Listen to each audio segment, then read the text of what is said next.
Well,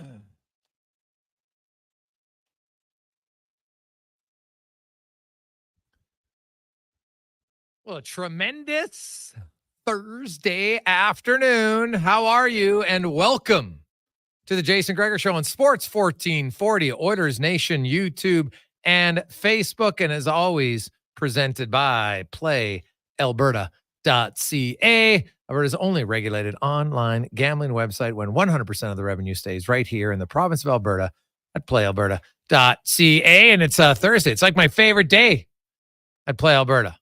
The Grand a Day game, the Daily Grand, excuse me, where you can win $1,000 a day for 20 years. Ooh, get your tickets right now. And hey, check your tickets. One of you could have won the $50 million jackpot in Lotto 649 last night. Somebody won it. I hope it was you. Just remember the deal. It's like an unwritten deal of all of our Sports 1440 listeners and watchers on Oilers Nation YouTube and Facebook, streaming at sports1440.ca. Maybe listen on the app, wherever you're listening or watching. You're part of the unwritten rule.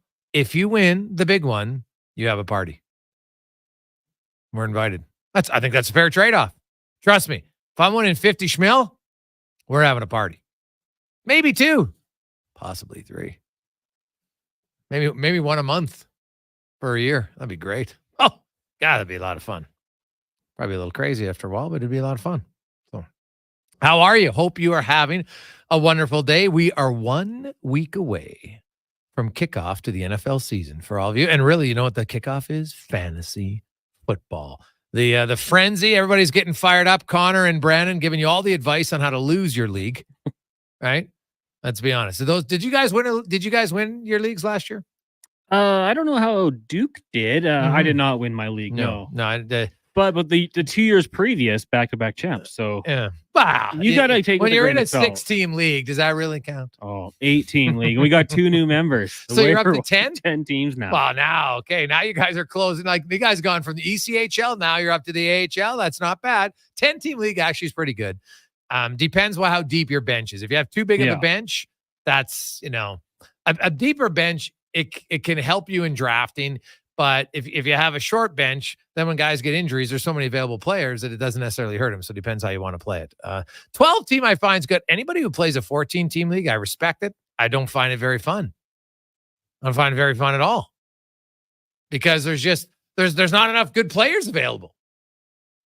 So 12-teamer I like, 10-teamer I don't mind. 8, it's great, but it's like everybody has a good player. That's it. Yeah. Someone goes down and there's plenty of players to choose from. It's fun, but it's not challenging. And Gregor, we still have about, I'm going to say 10 more hours if you want to get in on the Fantasy Frenzy League. Okay. You have to e-transfer me $20. That gets you into the draw. Yeah. You can enter as many times as you want. So if you send me $100, you get 5 entries. We're going to do the draw tomorrow on the show. 11 spots in the league. Brandon and I will run one team. We are going to give the winner obviously a cut of the prize, and then the rest going to the Ben Stelter Foundation. So we're going to raise some money. If people want to get in, they can text into 1-833-401-1440. I'll provide the info. Ooh. And what give us the rules? Is it a standard? Is it a PPR? Is it a half PPR? What are you doing? You know what? I did the baseball rules. I'm going to let Brandon pick the rules here. You guys don't have the rules? What kind of gong show is this? We're all on the level playing field. Full PPR. Full PPR. Okay, full PPR. Yeah. Gregor's made the rule for that one. Because I'm not in it, so I will have no skin in the game. You can be commish. No. You know what? Shout out to all the commissioners of the fantasy leagues. Like, depending on the people in your league, it can be a lot of babysitting. I can imagine. So kudos to I would love to, because I know lots of people are in leagues, and I know hockey leagues. We might be doing a hockey league this year. I'm on the fence. My son has expressed interest because I might just let him run it, because he's we actually started ordering the paper again because he likes to read it, likes to see it. It's great. It reminds me of my childhood. So we'll bring it back. It's fantastic. Plus it's less screen time. So he's reading, but he's not on the screen. So that's nice. Does he have a favorite local writer? No, he's not there yet. Not there, just wants the content. Yeah. So he's still, at times, because I've always asked him for years. I'm like, hey, do you want to do a segment on the show? No, he's not. He's not interested. But the other day he did bring it up. So we might have the youngster do a segment. We might have a kids thing. I've always wanted to have a kids section of the show. I remember John Short had it. So it's always something we've talked about that maybe we'll try to implement this year, right? You'd have to do it on a certain day, probably like 4:00, right? Most kids are out of school at that point. See how it goes. I'd be curious. Kids call in now, right? Would they be up for that? Let's see. That's how I got started, to be honest. I used to call the kids night, and John Short is unbelievable. So remember, you'd wait on hold though for a long time. Shorty gave the kids a lot of chance to talk. That's what I remember. Wanye was saying he would call in, and it was like the next day at recess. You were talking about it. No, wow. I never called in, but big deal. Yeah. Why not? Well, Shorty was a beauty. Yeah. Coming up on the show today, Theo Peckham will join us. Actually, ran into him in Toronto last year when I was watching my nephew play. He was at the game, so good to see him. He'll be by. Susie Wargan will talk a little NFL preview. Stop in Denver. Talk the Broncos. Also, the world's longest baseball game going this weekend. That lunatic, and I mean it in the best, most loving way, Brent Sake, of course, is behind it. He's basically become Kevin Costner. He built a baseball diamond out of his place, right?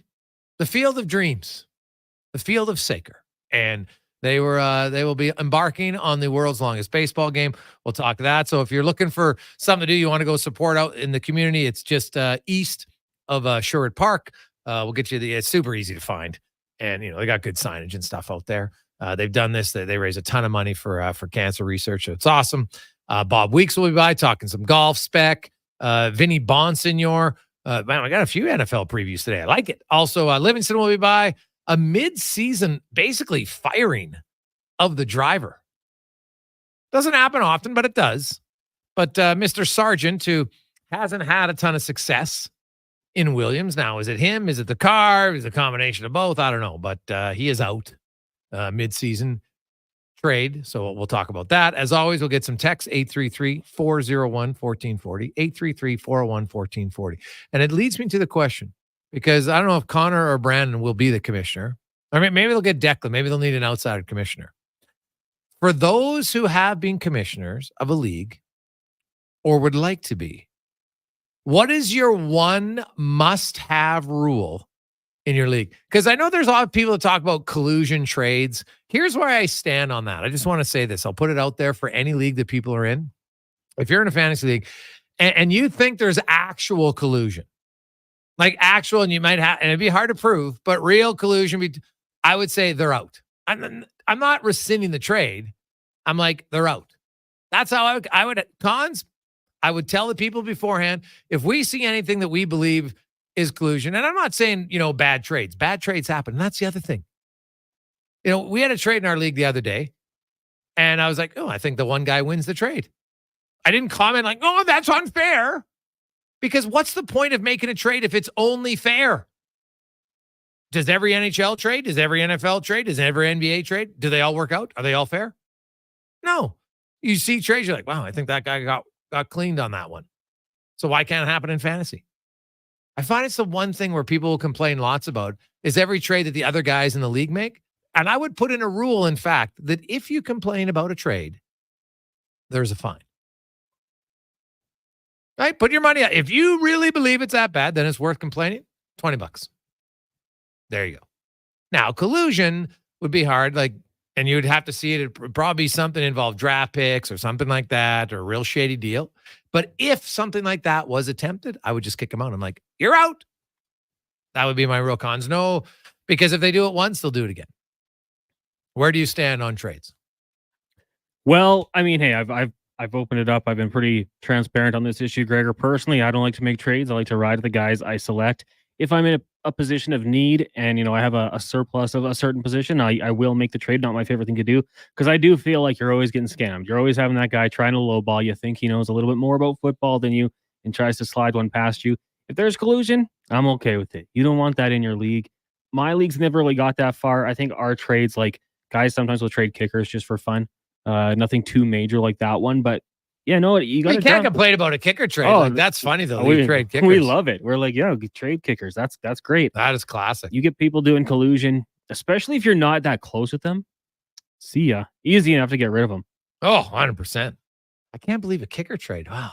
Yeah, so it spices things up midway through the season. Okay. We have a trade to announce. Everyone's like, oh, what is it? Kickers. Oh, God. I know some people want kickers out of the league. I totally disagree. You know what? You make a big field goal at some point, all over it, man. All over it. I have no issues with it. 60-yard plus. Ooh, that swings the game sometimes. It's great. Yeah. Be great. Lots of text line in 833-401-1440.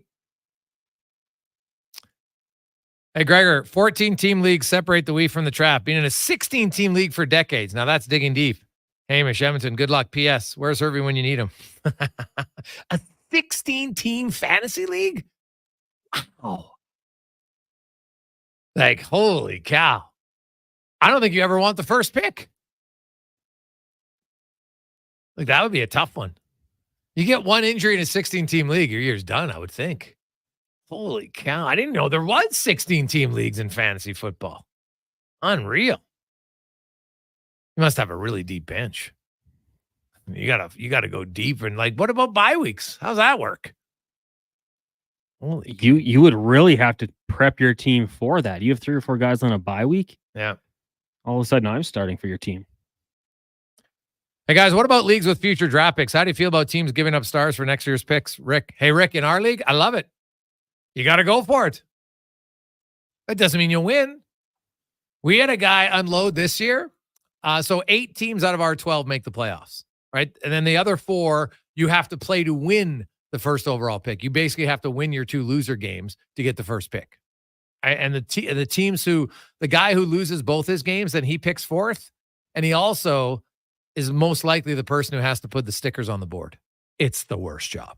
So there's a little bit of a punishment there because we have the big draft board from CBS Sports that we get and, all the stickers, and they're all color coded. Running backs are one color, quarterbacks are one color, etc. So you're the loser, the 2 losers. One guy has to run the time clock, stopwatch, because you're on a timer, of course. And then the other person has to be the sticker.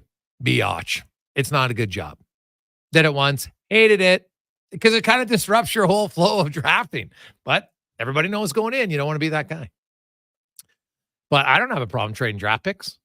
Now, we have certain rules on, like, if you have a keeper in our league or somebody who finishes in top 10 in scoring the year before, then there's a certain value that you have to give up. Kind of like NFL trades in a sense, Cons, right? Like there's almost not to the letter of the law, but it's pretty close. If you move up or down this much in the draft, this is what you have to give up. So we do have that. If anybody tries to trade a keeper in the offseason, just makes it saner. But if you want to try to sell the farm at the trade deadline, like I said, we had 2 guys make significant amount of trades this year. One of them ended up losing his very first playoff game, actually lost both. So he's picking 5th, right? Basically finished 8th out of the playoff teams. And he doesn't have like a first or a third. So, hey, it's pretty tough. No guarantees, baby. So I don't mind it. It adds some spice to it. You have to decide some years, do I want to go all in? And even if you go all in, it doesn't mean you win. We had Andy in our league. He won the league one year, made no trades. Everybody else made trades. He made none. Team got hot at the right time. I like it. Hey, guys, speaking of trade, should the Elks trade MBT? No, I don't see why. First of all, what would the return be? I don't think it would be very much, right? That would probably be my first reason why I wouldn't trade him. And second of all, the Elks right now, I guess if they lose both to Calgary, then we're talking different. But if the Elks win both, well, then they're right in the playoff mix. I think they have to win both. The split, I guess mathematically, yeah, but they're not really in. So I view them like they would need a split, right? So that's how I would look at it, Cons. Because if you're in it, then you need quarterbacking depth. What are you going to get for Bethel Thompson? Probably not a whole bunch. There's only very limited teams that would be interested, if they'd be interested, right? So they'd probably doing it for depth, right? You're not going to gain much on the cap at that point. You got a new owner. It's got deep pockets, so I don't see any reason why you would do it at this stage. Trey Ford, I'm not even sure Trey Ford is going to play on Monday. So we'll see. I hope he does, but seems a little unlikely at this point. So we'll find out. 833-401-1440. Hey, guys, what about no kickers in fantasy? Yeah, some people have no kicker. But, hey, sometimes a kicker, one guy gets 10 points, one guy gets 8, you win by 2. It can be the difference. I don't mind it. Now, we have, if your kicker misses a field goal, it's minus points.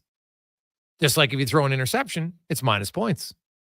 Right? Now, in hockey, is there any minus, like there must be some minus points, I would assume. Now, hockey, though, has many levels and how deep you want to go, right? Like you go in fantasy football and you play individual defensive players, that's a whole new level. So, you know what? Kicking's part of the game. Significant part. A field goal kicker sometimes kicks your 4 field goals. Why wouldn't you have that part of the game? I don't have a problem with it. Do you, Cons?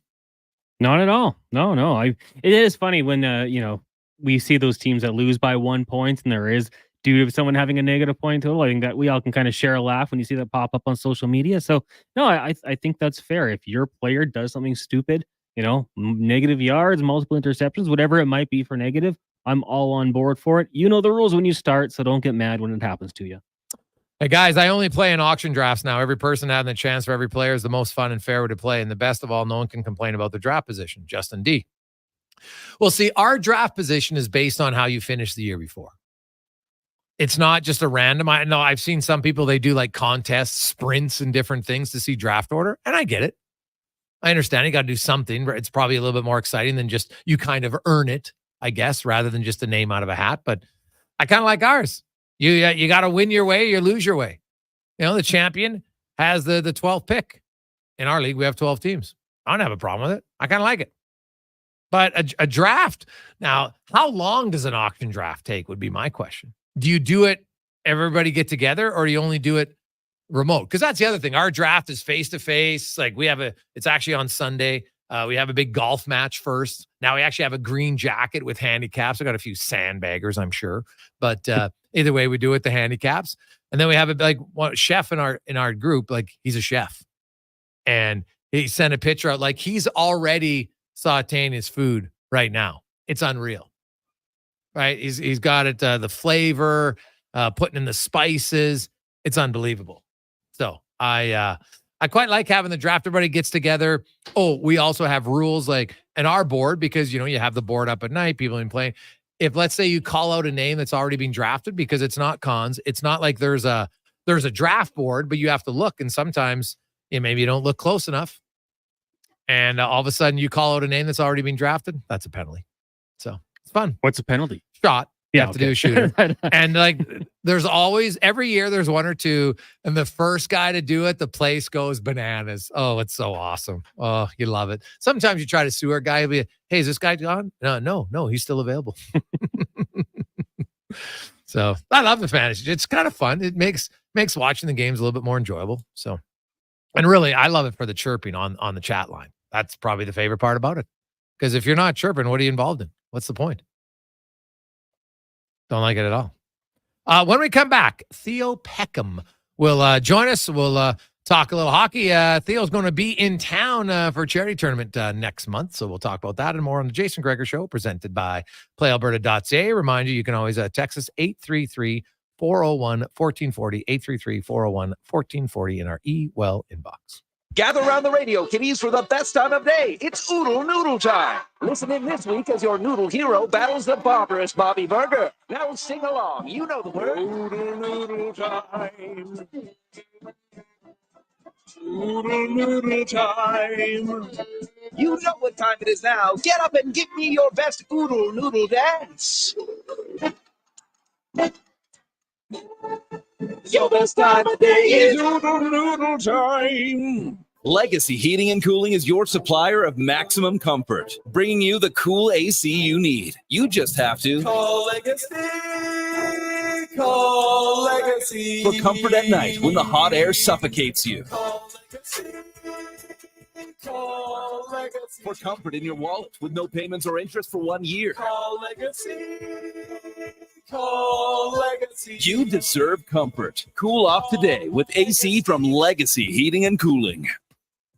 The road lays ahead. Your potential destinations are endless. Volvo Cars Edmonton gives you choice to match. Right now, lease a new 2024 Volvo XC90 from 0% for qualifying loyal customers, or save $7,500 on all new 2024 XC60 Recharge plug-in hybrid models. All demo vehicles come with a free 10-year, 1 million kilometer warranty. No matter what you decide how to move forward, your first choice is Volvo Cars Edmonton. VolvoCarsEdmonton.com. 1205 101 Street Southwest. You've got a go-to coffee spot, a trusted barber, even a lucky game day jersey. But when it's about looking your absolute best, there's only one name you need: Mr. Dirk. Family run since 1939, we're experts in crafting impeccable tailor-made suits and offering a wide variety of everyday styles. Pair that with personalized one-on-one fittings and the convenience of on-site tailoring. Mr. Dirk elevates your style game. Visit our Edmonton store or explore MrDirk.com. Score big on style with Mr. Dirk. Weeknights from 6 to 9, it's Turn Sports with me, Navin Ramarak. Tune in tonight right after the Jason Gregor Show as we'll cover sports from around the world and also right here in Edmonton, exclusively on Sports 1440. I take possession of my commercial space in 3 months. I need lighting. I need a fire alarm. I need data. I need a generator. I need panels. Sounds like a job for the men and women of Action Electrical.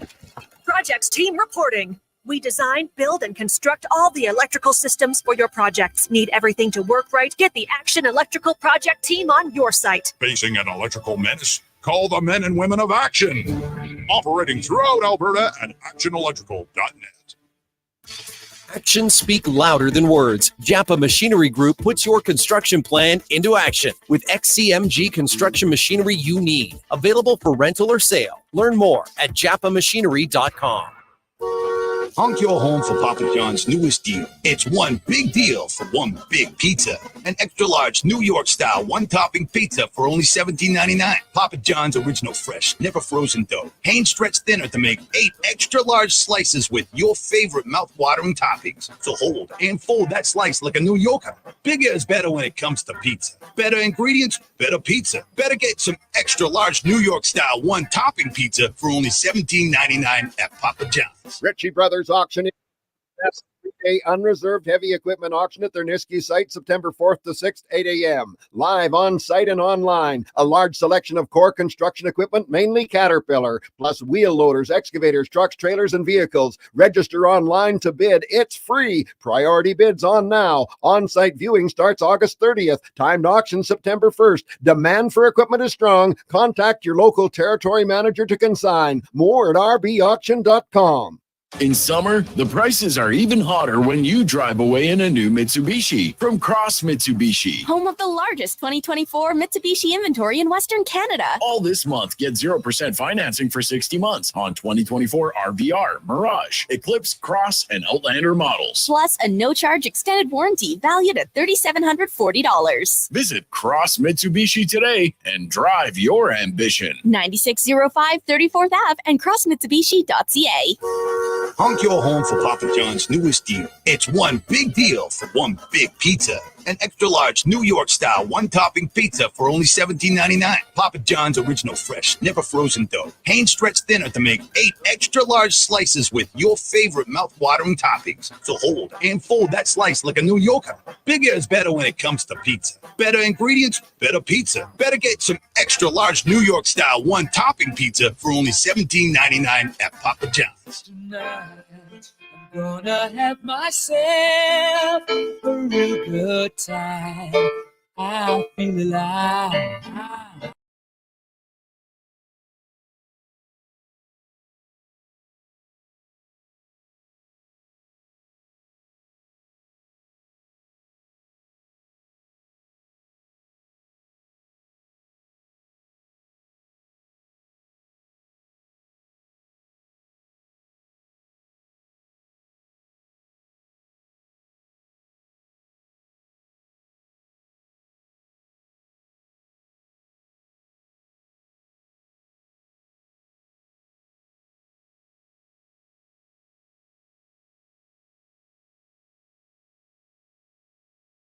Song now. Every time I just think of Paul Rudd and lip syncing on Fallon. It's amazing. I think I'd want to do it. Actually, we might have Paul Rudd on the show. The Bradman special request coming in with connection with Rudd in the NFL. So could be happening the next week or so. That'd be amazing. That's one of the guys. I think Paul Rudd is like underrated funny. Underrated funny. He's one of those guys, doesn't age either. It's kind of weird. It's like Simeon Rotier. Honestly, Sim came in yesterday. He looks younger than he did when he played. Outstanding. I think he's using some face cream. He doesn't want to admit it because he's an lineman, but I think he's using moisturizer, which is smart. Nothing wrong with it. If you like your skin, man, hey, put a little moisturizing cream on it. Why not?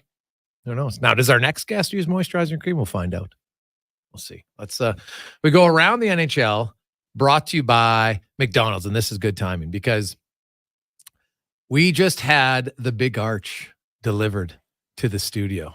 This thing is massive and it is unbelievable. It's 2 quarter-pound patties, of course, lettuce, pickles. It's got a special sauce. Trying to figure out what's in it, but it is good. Con man, your what is your rating on the Big Arch? It's very good. I would give it a solid, and I'm not biased here, 10 out of 10. And you know what? Sometimes they're messy when they get really big like that, but this one actually stays in shape pretty well. So yeah, 10 out of 10. Ooh, it is I had good. to pull the pickles, personal bias, but other than that, delicious. Yeah, not a pickle guy. I love the pickles. I got to try to figure out the sauce. It's not Big Mac sauce. That's all I know. It's very little different, but it's good. So check it out if you want to try one, the Big Arch, but only for a limited time at McDonald's. As we are joined by former NHLer, of course, former draft pick and player of the Edmonton Oilers. He'll be coming to our wonderful province for the Hockey Heroes game in September. Theo Peckham joins us. Pex, how you doing, man? Hey, well, you never shied away from you're a big fan of burgers. Yeah. Thanks a lot, guys. Appreciate it. I'm happy to join you guys on the show, and happy to be coming back out there September 6th. Now, are you you got a big speech planned? What's happening? How's your golf game? Judging by the guys that are coming, I'd say I probably don't have to do much talking. My golf game will speak for itself. Oh. I'm hanging around scratch right now. So. Oh, really? Retirement's doing you well. Well, retirement, the work's just begun. Now I've got a real job, you know. Now you're coaching your young one, aren't you? Yeah. So we have my oldest is starting his first year in Clever. I'm not sure if anybody out there knows about Clever, but it's a U9, U8 AAA prep program that is run out of Ontario that was founded by Chris Versteeg. So okay. It's a pretty cool little league. We're just getting ready to get going now and have a little bit of fun. Now, how is Theo Peckham the coach? Very, very friendly, very easygoing. Just want to see the players smile and have fun. Okay, well, that's good. And it's funny because I've talked to a lot of ex-pro players, and some of them, like you, sound like you're on the side of Struds, you know, who's that way. But there's some guys who do admit that maybe they're a little bit too serious. And I'm kind of like, geez, you'd think after, because a lot of them went through coaches that were too serious they didn't like, and then suddenly they find out that that's the coach they are, and it's never good. I think as a coach, you have to decide whether you want to be a coach that gets the most out of players in a short period of time, or be a coach that players want to talk to for the rest of their lives. And there's a big difference. Now that I've been working with, 8-year-olds, you can be very hard on them and get the most out of them, but they're not going to like you. And that's just the nature of it. I think a lot of professional hockey players, I mean, they're not, professional coaches aren't in the business of being your friend. They're in the business of getting the most out of you. And I think that's why, I'm not going to say I have ever butt heads with a coach, but I know some guys have. I think that's the main reason is you can't really, push somebody and get the most out of them without, sometimes saying things that they don't want to hear. And for my case with 8-year-olds, I support them. I push them to a certain extent, but at the end of the day, we're all playing a game, and we want to enjoy it and have fun. And that's our main goal. That's my main goal as a coach. Yeah, 100%. Like, you want kids to do, like, to me, it's all about work ethic. That's the number one. Pay attention and give your hardest. That's really all I want. And usually if you do that, you'll have fun, because trying ends up being fun. And, you got to incorporate games like the young age, man. Like, my son's only 10 and I've coached for 5 years. And some of the best moments I had in coaching were the early years, where the kids, the conversations they have on the ice to you or to each other, it's unbelievable though it comes out of their mouth sometimes, and what they're thinking about at a certain point in the game. And I think it's fantastic. So that's the part I like most. Like, some days I still remember, you're in the game and you go, hey coach, guess what? I'm going to a birthday party later today. And you're like, all right, Johnny, that's great. So. I know. And for us, we took our kids down to Niagara Falls this spring, and they played their first tournament full of full ice games. Oh. And like we're trying to teach them positions, and because right now they're doing the half ice in minor hockey. And I've got no, the half ice is good for some, but I think for the kids, once they hit 8 years old and they're really excelling, I think the half ice just holds them back. When we took a group down to Niagara, and, just the whole atmosphere is a little bit different when you go to, like an elite competitive spring tournament. And a couple of the kids we're in the middle of a game, and it's a tight game, and a couple of kids are asking me what time the Ferris wheel was open. 100%. That's how it should be. And it goes to show you what they're thinking about. And it's truly, it's an amazing experience. And, for the kids that we have up here, I live in kind of rural Ontario right now. The town I live in only has 1,200 people in it. So, a Ferris wheel is a pretty big deal to some of these kids. And they don't know, Highway 401 traffic, Ferris wheels, big crowds. They don't know any of that stuff. So to go down, experience all that, play some hockey, it's a blessing, is what it is. Theo Peckham joins us, and so you're into coach now. You're coming in for the Hockey Heroes golf tournament and the dinner. It's next weekend, of course, Friday and Saturday. You mentioned, so were you always a good golfer, or did you just really commit to it here the last few years? Can I say that I got good in Edmonton without the fans there hating me forever? No, I just picked up the sport when I retired about 8 years ago. And I kind of needed something to replace that hole of, professional hockey in my life. And I found golf and never really looked back. I play a little bit competitively around here in the area, and it's been awesome for me. I know a lot of guys find golf when they retire, an outlet for that, sense of competition that they miss so much. But I've been playing for about 8 years, and I'm down to about a 1.5 handicap. So I still got a long way to go before I, put that green jacket on, but I'm working on it. What is the best part of your golf game? I hit the ball pretty far. I drive the ball. I drive the ball pretty well. That's probably the best. Yeah. And so if you could improve one part of your game, what's the area you want to improve the most? In between my ears, I'm, mentally, I get a bad text message from the wife, and my game goes to HE double hockey sticks. So. Oh, really? So, now, what about if you're weird, eh? What if you're playing with buddies and they chirp you? Are you good, or can we rattle the pots and pans a little bit on the golf course? I mean, it depends what they say. If they start, if they bring me in right after a McDonald's promo, then I might get a little rattled.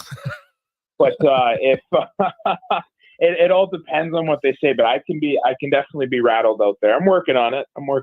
Now, you said that kind of jokingly. When you played, was the mental part the toughest part for you?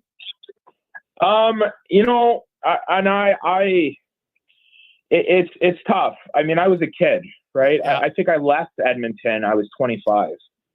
When you're that young and you're that immature and you're just not, you're just not used to anything. It's tough.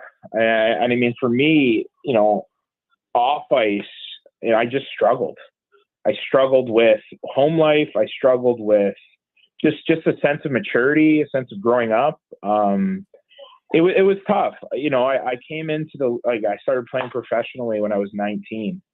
And, you know, when you kind of come from where I came from, you know, it's kind of it's the old tale. It's a recipe for disaster. You know, you get a kid who's got nothing and, you know, 19 years old, he starts getting, you know, NHL money, so to speak. And, you know, everything kind of changes. And if you're not ready for that life, it can really damage you, and you end up in some pretty negative places mentally. So for me, you know, if I could go back, and you never want to play that game with yourself, you know, if you could change anything, but, you know, I wasn't ready. Mentally, I wasn't ready. Physically, I think I was, you know, I matured early in my life, and I think I was walking around at 215 pounds when I was 15, but, you know, mentally, I just didn't have, you know, what it takes for a sustainable career in the NHL.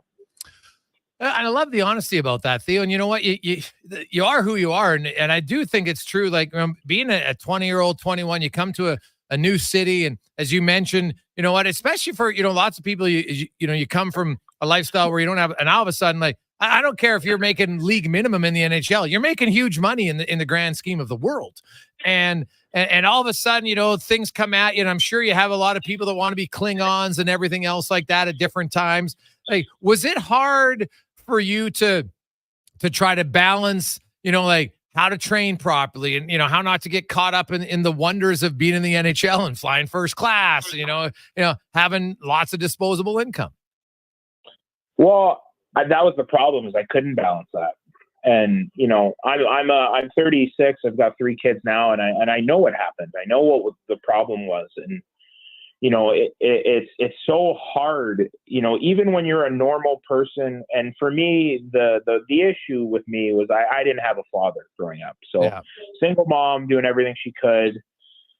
You know, also, you know, mom's not used to having money too. So you get that first check, you know, what's not only are you buying a car, mom's buying a car too. Yeah. So it's like I said, coulda, woulda, shoulda, you know, it's all in the past, but, you know, you're a kid.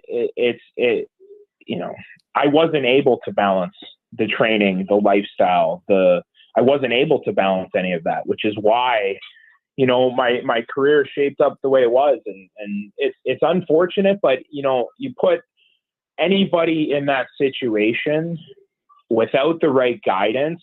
And, you know, this is why whenever I get the chance to kind of, you know, mentor, I know right now I'm mentoring one of the kids here in the OHL.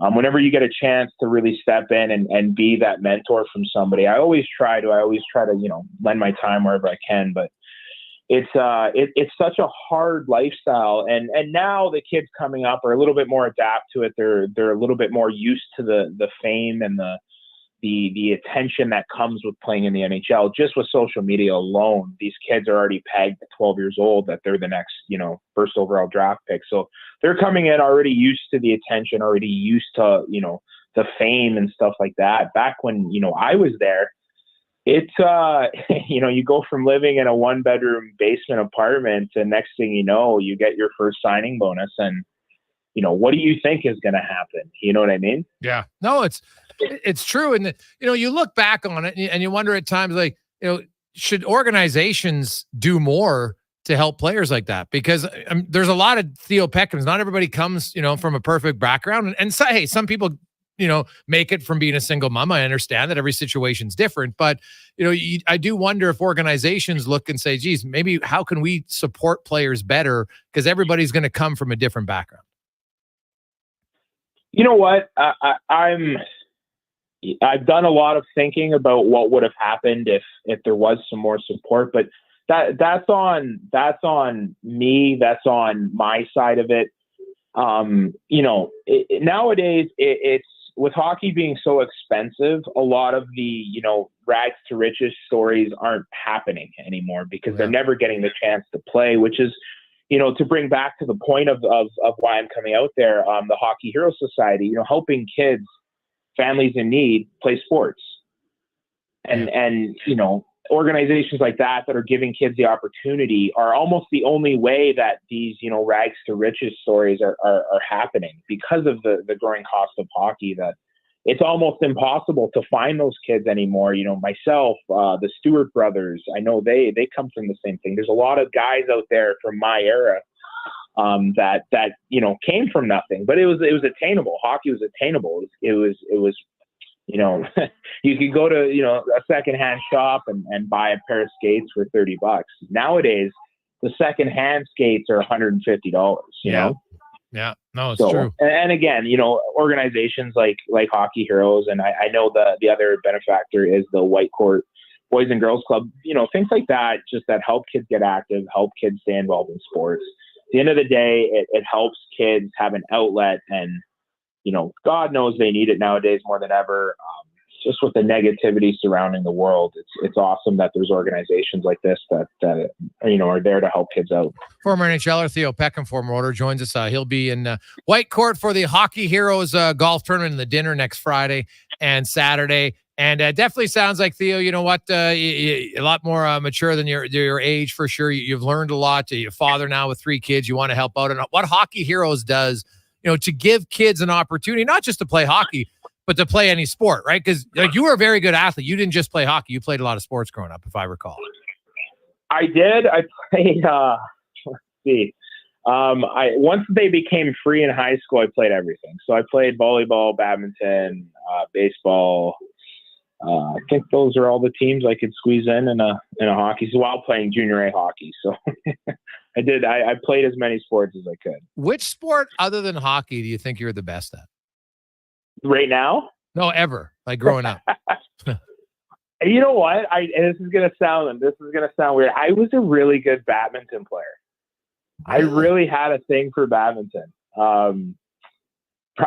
It was probably badminton. Okay, well, there's nothing wrong with that, man. The old birdie. Hey, badminton was, it's just kind of funny. There's not a lot of badminton being played, at least out here. Maybe there's more now than I don't recall. We used to play badminton with our buddies in the backyard, but never in any sort of actual league or anything like that. Well, it was probably one of the most popular teams. Really?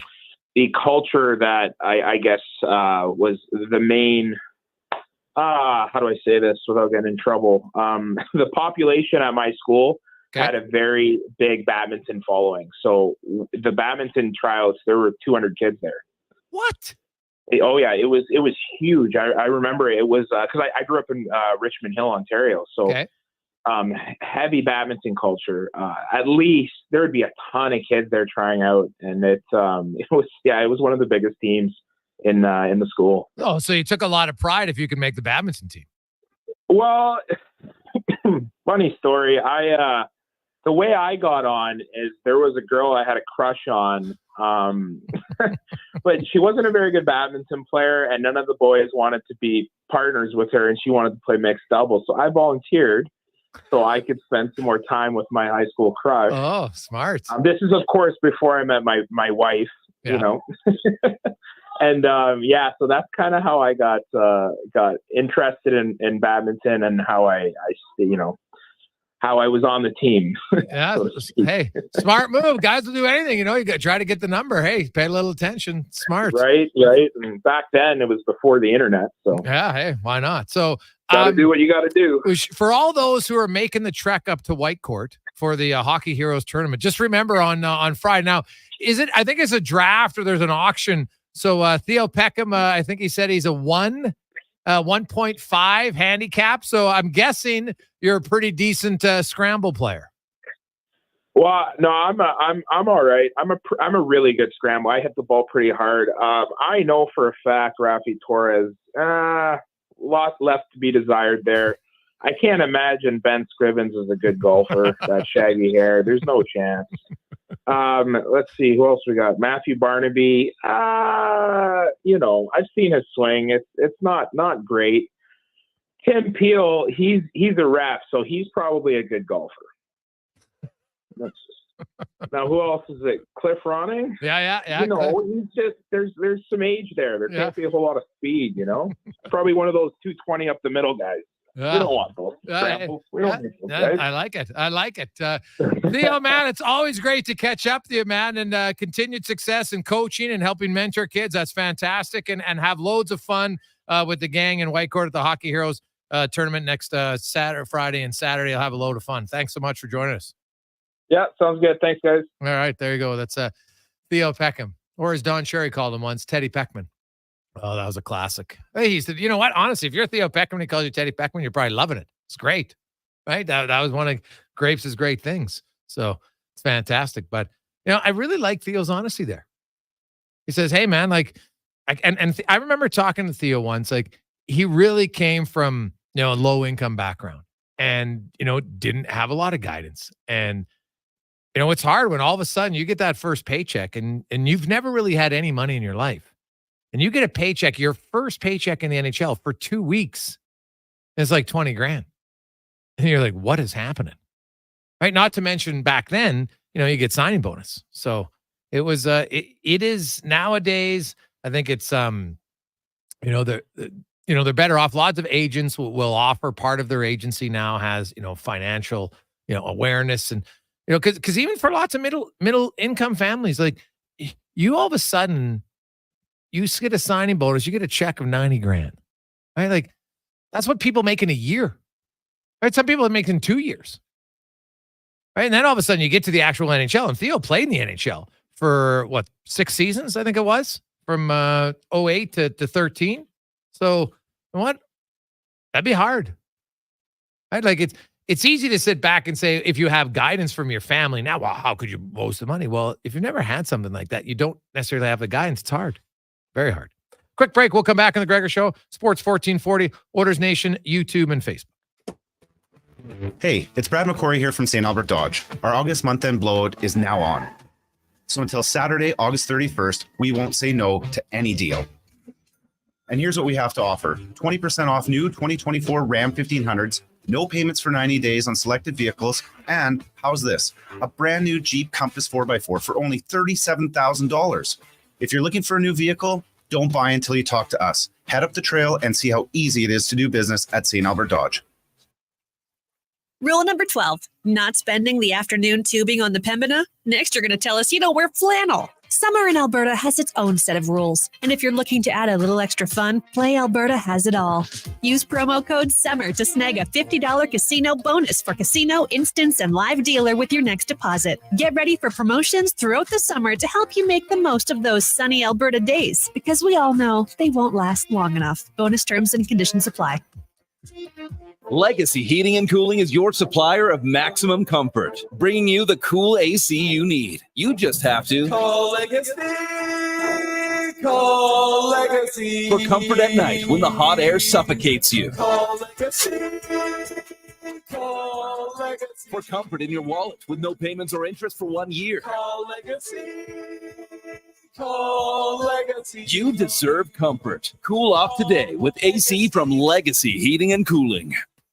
The only thing as hot as the weather this summer is a night out at On the Rocks. Every weekend, enjoy live music and top DJs spinning your favorite tracks. The dance floor is the place to be. Celebrating a birthday or stagette? Let OTR take the work out of the planning for you. Book your party online at ontherocksedmonton.com. Join OTR every evening from 4 p.m. for a great atmosphere and good company. There's something for everyone to enjoy. Grab your Good Vibe Drive and head to On the Rocks, corner of Jasper Ave and 118th Street. The locks are on a timer. They're going to get out.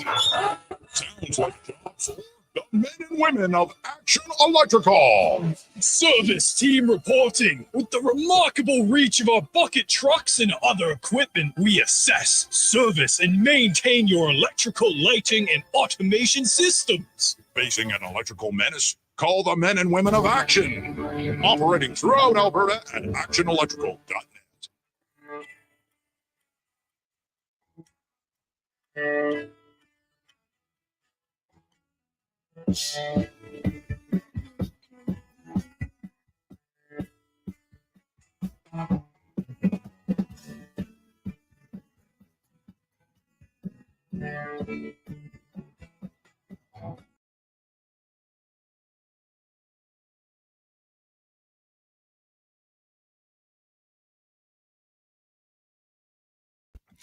250. I should mention, go to hockeyheroesgame.com.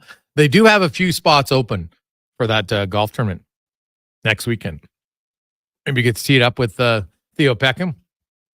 Sounds like he knows his way around a golf course. Not bad. 1.5 handicap. Pretty darn good. So he was always a really good athlete. And have a lot of fun, good storyteller, good sense of humor. So, lots of other guys you can play with. Go to hockeyheroesgame.com. And we continue on. We are 1 week away from another NFL season, one where the Kansas City Chiefs might become the first team ever to win 3 consecutive Super Bowls. It's never happened. Why? Because it is hard, really hard. And we continue on with our NFL preview, brought to you by Legacy Heating and Cooling. Home loan, no payments, no interest for 1 full year on your AC unit. Stay cool all summer long. LegacyHeating.ca. As we are joined by Broncos sideline reporter Susie Wargan joins us. Once again. Susie, welcome back to the show. How are you doing? Jason, it's good to chat with you. I'm good. How are you? You just got to remember gin the drink, right? I know Yes, it's a tough exactly. one, but that's the key. I know it's good. Well, hey, Jen, I'm a big fan of Hendrix, so there you go. I like it. So, Susie, the last year was no shortage of drama at times around the Broncos. It seems to be a lot less. I know the season hasn't begun, but it just seems from an outsider's perspective that there's not as much, kind of chatter. It's a little bit more about football. Is that what you sense so far? Yes, it is much more on the football level, I think, this year now, Jason, than all of the what's Russ doing? What are all of his people doing? What's Sierra doing? And all the things that kind of came with Russ. And, it's interesting. Russ, I mean, I don't think the guy's got a bad bone in his body. He was always very kind to me. It was just a different vibe the last couple of years. And I think especially as time went on and more people were like, there's just something with Russ. And now this year Sean Payton's got all of his guys in there, the guys that he wants. He's got the quarterback, obviously, that he loves with Bo Nix. And so it's been very football oriented and it's a different feel. And I've noticed it in the first 3 preseason games. I've asked guys about it. I feel like the defense has always kind of had their mojo together and their connections. And we're just kind of waiting for the offense to do some things, which they just haven't the last few years and last couple of years in particular. And this year now the offense just seems different and they just seem much more together. I don't know if that's a combination of Russ being gone and Bo Nix coming in and having this great maturity that is just fabulous and having a crazy football IQ and performing well in the preseason. Now we'll see what happens regular season, but it's just it's a different vibe and I like it. I hope that it stays that way because boy, we'd love to give the Kansas City Chiefs a run for their money when we face them 2 times a year. Yeah, it hasn't happened for a while. Yeah, well, they've been really good. I know. Kind of role reversal of the late 90s when the Broncos used to beat them up for fun. Yes. You mentioned Bo Nix and, the 12th overall pick. And, there's so much pressure on young quarterbacks in today's NFL. Warren Moon talked about it. He goes, I think there's lots of good quarterbacks. There isn't necessarily a lot of good patience for teams to want to develop them.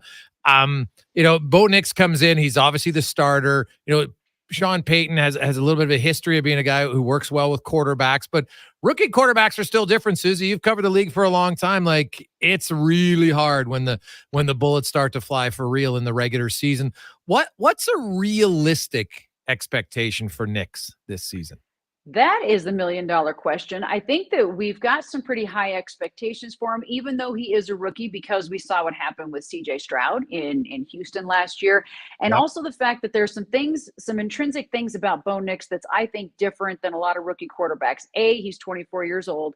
He went to Auburn first, right? Following in his dad's footsteps, didn't go well. So then he transfers out of there. So he's seen that, the negative aspect of things not always going your way. And so he learned from that. He's married. They bought a house. He doesn't have all those other crazy things that sometimes come, not only just with a rookie quarterback, but any rookie in general. They come in, you were just talking about the money that the NHL guys make. All of a sudden they're like, whoa, I'm floating in cash. What do I do? Well, a lot of times you got the extra guys that are all around you and they're telling you what to do with your money. And it's probably not the best thing to do. So what's cool with Bo is that I feel like he's very grounded. And you saw when he came here and signed right after the draft and had mom and dad and wife. And it just, it was kind of like this big wholesome, nice thing going on. So he doesn't have those extra distractions. And he is a student of the game like no other. So it was interesting. I was watching in the second preseason game, he played, I think, in 2 series in that game. And then the rest of the time he kept his helmet on, which at first I was like, that's like what Russ used to do. Like Russ used to be that. There was one preseason where Russ didn't play at all, but went like suited up with his helmet on and everything and just looked like he was ready to go at all times. And I'm like, oh gosh, is he doing the same thing Russ did? Well, no, he was listening to the play calling because Sean Payton was calling the plays.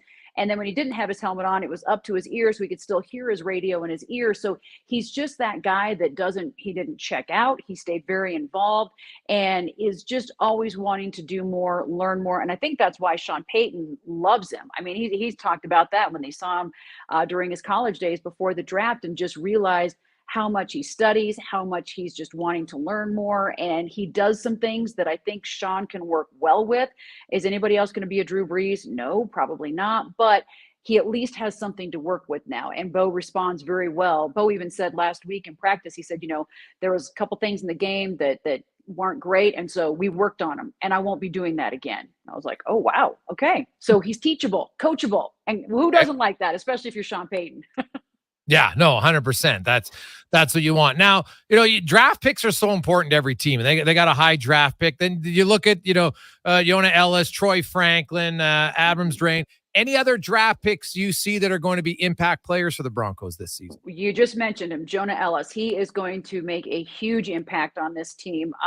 He comes from a football regimen. His dad played for the Broncos, so he comes in with that knowledge, again, just that maturity. I was able to go, the PR staff had me go over and do a little bit of training with the rookies before preseason started. And he was one of the guys they're like, we're going to have you do a mock interview with one guy. And so I was able to sit in beforehand to have the PR staff tell him all the things, don't get caught in traps of comparisons, of, all the things not to do. So I tried to goad him into all these questions that they didn't want him to answer.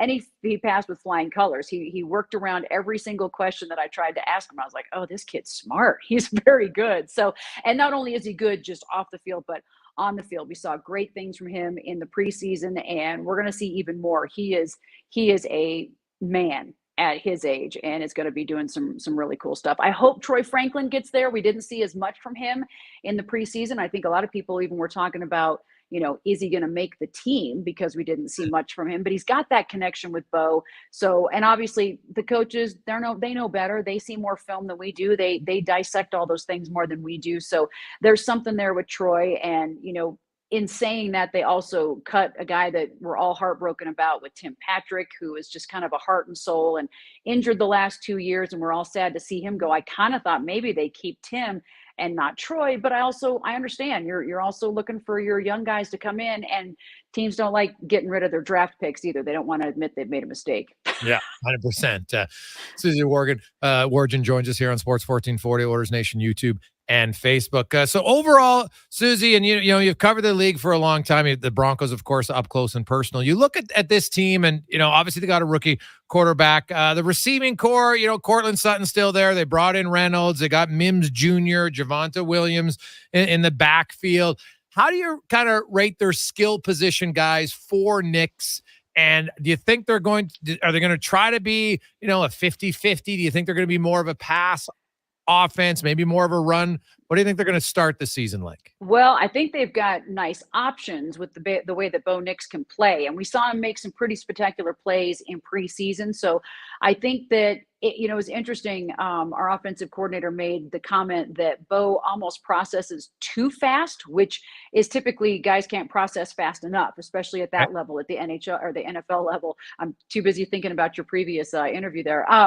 But he processed a little almost too fast. And so sometimes he may not spend enough time looking at each one of his reads. But I mean, from what we saw in preseason, it's pretty darn good. And then if things are falling apart, he can go take off on his own, or he does have great, skill in the backfield. One of the guys that they cut Michael Burton, that is now on the practice squad. With the new rules in the NFL, you can bring guys up from the practice squad like up to 4 games. And so I think, and he's a fullback. He's like kind of that, true fullback that not a lot of teams have. So they've got some ability to not only have Javonte in there to run. They've got, Julio McLaughlin in there. And then Audric, our new kid, in there too. So we didn't see as much from him, from Estime in the preseason as we would have liked to. But I think there's some great skill at the running back position. I think our wide receivers are really good. And then tight end wise, if we can keep Greg Dulcich injury free, they've kind of retaught him how to run and walk so that he doesn't keep hurting his hamstring. And so far it's working, knock on wood. Yeah, that was kind of a big off-season story that he relearned how to run and everything so that he could keep his hamstrings healthy, and he's looked really good. So I think he's got some great weapons, and the beauty about Bo is that he can also take off and do his own thing. I'm curious, Susie, what did they find that was limiting or leading his hamstring to injuries? What was it about his running gait that caused that? They haven't really gone into detail. They've just said, and Greg wouldn't get too much into it, just that, they've kind of retaught him how to, and I don't know whether it's a stride thing. I don't know if it's a foot plant thing or what exactly it was, but it was just doing a whole revamping of how he uses his legs, which, you think about that in your 20s, you're having to relearn how to do something, but it's working. So kudos to whoever thought about that. And, maybe we could all use a little bit of relearning how to do things so we don't hurt in certain places as I scrunch my neck up. And it's as I stand on the sidelines. Yeah. Well, the advancements in science and how they watch things and they look at pressure points when they're walking and see things and, this is straining here. So maybe you got to, just have your feet under you more. Sometimes it's just fascinating. Hopefully opens up a little bit about it sometimes. It's probably help a lot of other people. You never know. Absolutely. Oh, absolutely. Well, and you think about it, that's why you go to PT, to try and do some different things. And so, it was such a chronic thing for him that he was always getting hurt with his hamstring. So at some point, maybe you treat the root and not the problem. Susie, great to catch up with you. Have another awesome season, and we'll talk to you throughout the year. Yeah, anytime. Yeah, good to see you again, Jason. Thank you. There you go. That is Susie Wargan joining us. Has been a long-time sideline reporter for the Broncos, covered them very well. And you know what? I like what she said right off the top about the Broncos, and there's a little bit less distraction, and there was just way too much non-football drama around that team to start the year. Now, that doesn't guarantee they'll have more success. Hey, anytime you have a rookie quarterback, I think you have to, temper your expectations. But as CJ Stroud showed last year, you can play well as a rookie. So we'll see how it goes. Just after 3:00, let's get to the Con Man and a Sports 1440 update brought to you by Booster Juice. And you still got some time to enjoy the watermelon wave. It's back and it is spectacular, but only till the end of the month. Stop in now at Booster Juice.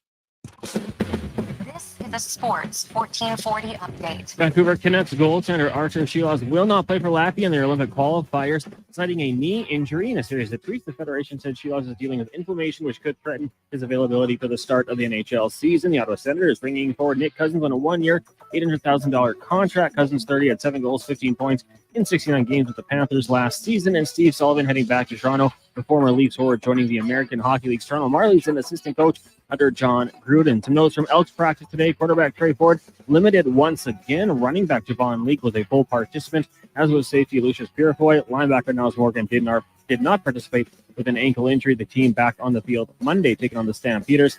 And in the association, the Golden State Warriors star Stephen Curry agreeing to a one-year, $62.6 million extension that'll keep him in the Bay through the 2026-2027 season. Major League Baseball, the Jays in action. They'll take on the Red Sox just after 5 o'clock. 2 games going on right now. Marlins on top of the Rockies 10-6 in the 6th. Also in the 6th, Diamondbacks and Mets tied at 2 apiece. Earlier today, Angels blanked the Tigers 3-0. Brewers do the same to the Giants 6-0. Rangers double up the White Sox 2-1, and the Padres falling to St. Louis 4-1. Some news from the Golf World Tour Championship right now. Scotty Scheffler atop the leaderboard at 14 under at the Tour Championship. Xander Schauffele 10 under, Colin Morikawa and Wyndham Clark 9 under, lone Canadian Taylor Pendrith 6 under after 1 round. Coming up in hour 2 of the Jason Gregor Show, we're joined by Brent Sig from the World's Longest Game and Colin Livingston in the Cantork Racing Report. I'm Connor Halley. This has been a Sports 1440 update. Sports 1440, A Stingray radio station. broadcasting on Treaty 6 territory. Download the free iHeartRadio app and listen to CKJR wherever you go.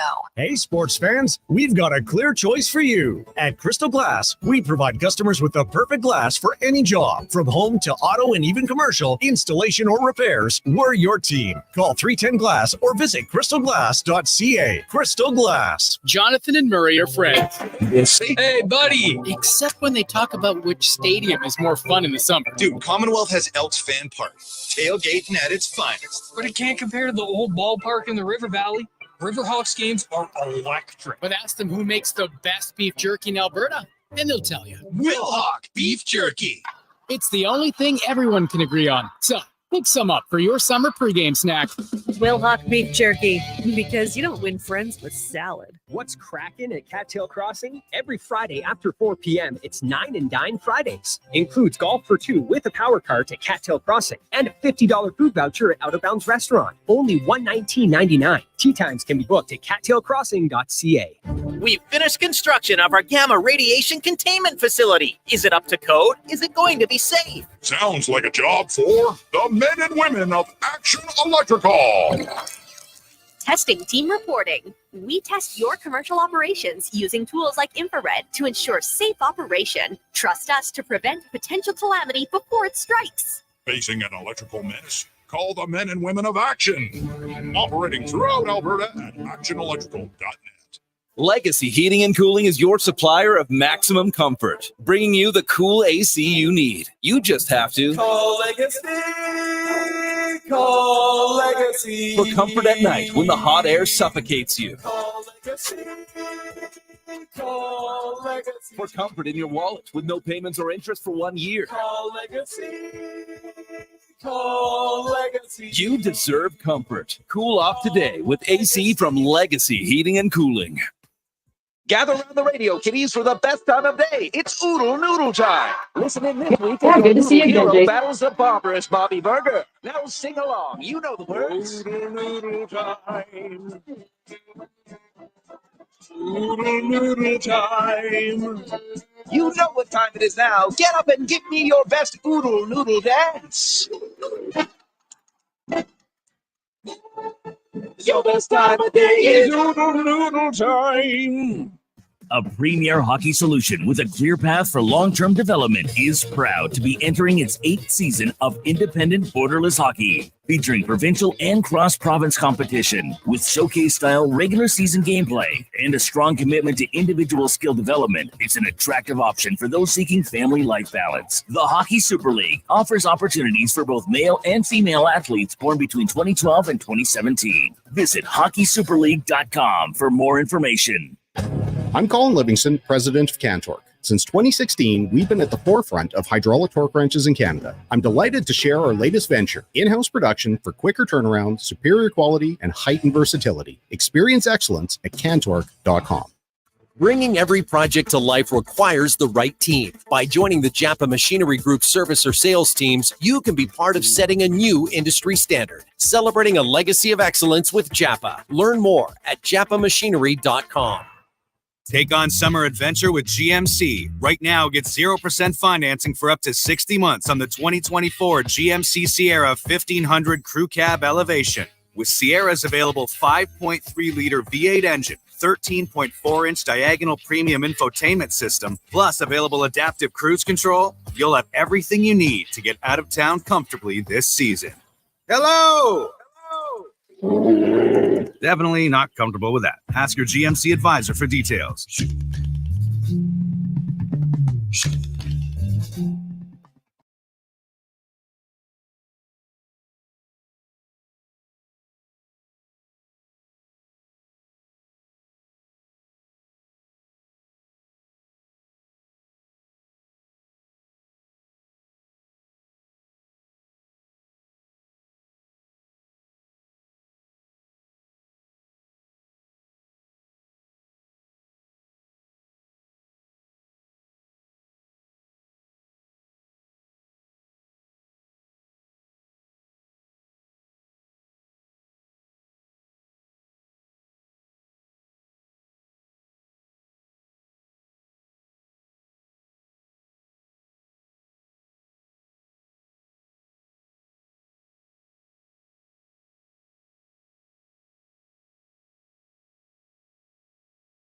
Afternoon. Congratulations to Kate O'Brien. She wins Canada's first medal today at the Paralympics. It was a bronze in the women's C4-5 500-meter time trial.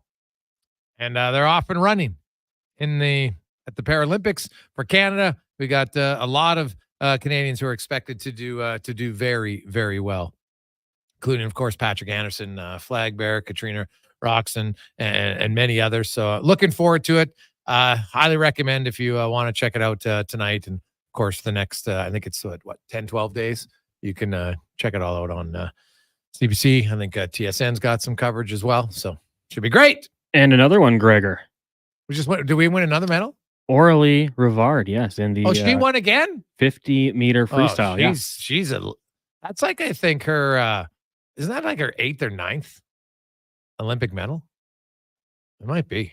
You check that out. I think she might have won 5. I could be wrong. I thought she won 5 the last one, but we'll see. So yeah, her track record is pretty impressive. She's 5 golds, 3 silvers, 3 bronze. So she had 11 coming in, or now she has 11? She had 11 coming in. Oof, so now she's up to... And what did she win? Bronze, did you say, or gold? Oh, sorry. 11 now. She had bronze today in the 50-meter. She had bronze So she's at 11 now, had 10 coming in. Okay. She's not a bad career. Not a bad career at all. 6 first the World Championships, 6 Parapan American Games. Yeah, pretty dominant.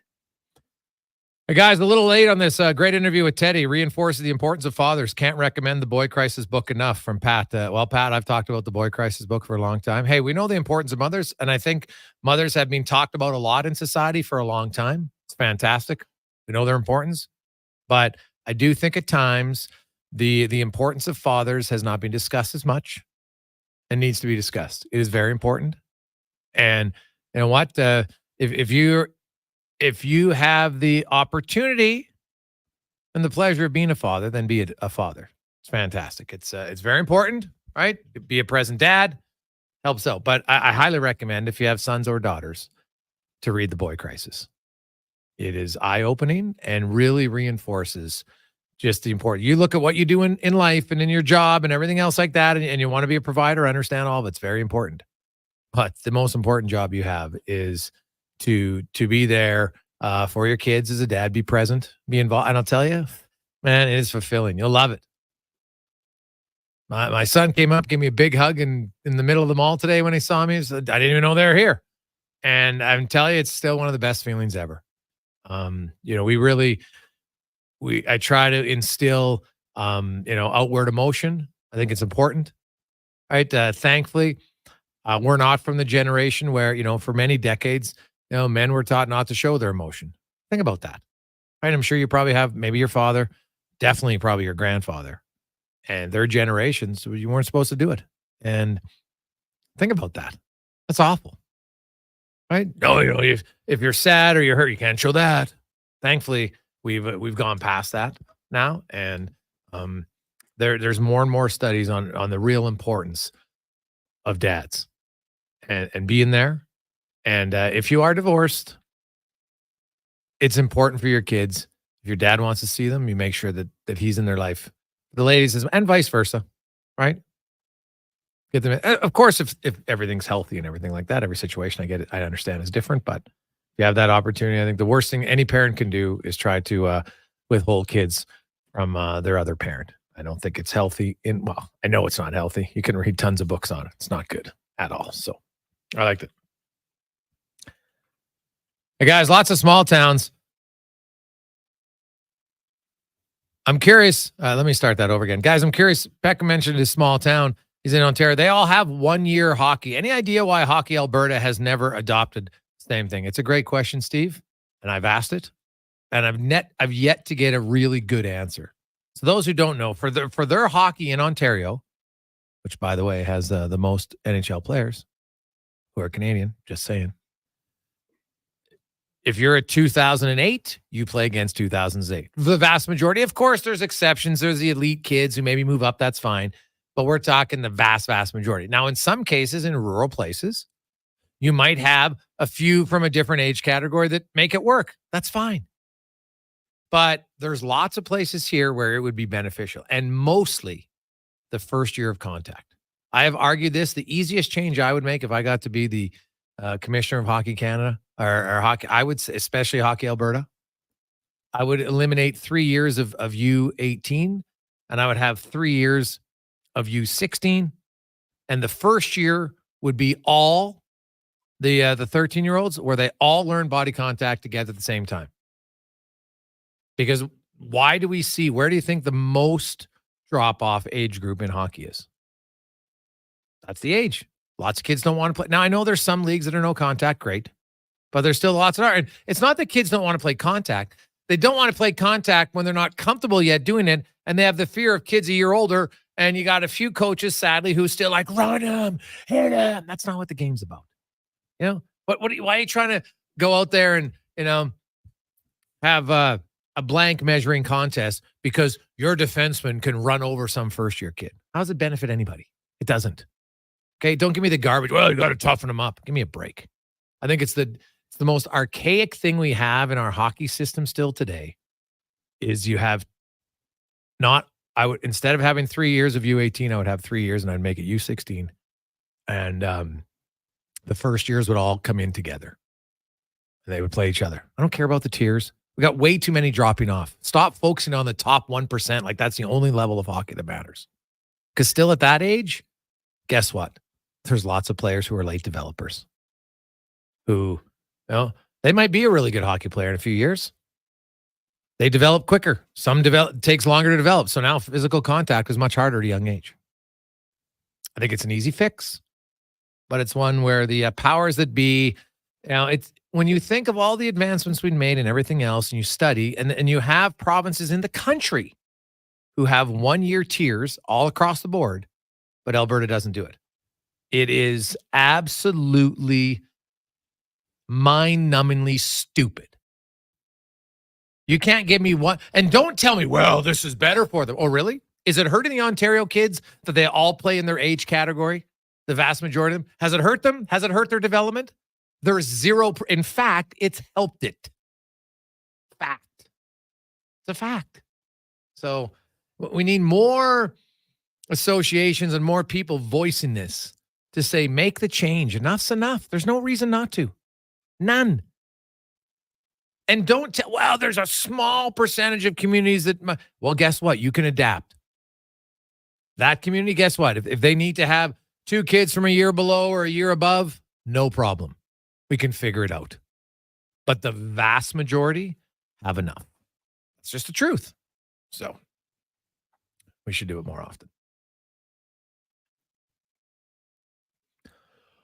833-401-1440. Hey, fellas, I'm a longtime Bronco fan. Loved having Susie on the show.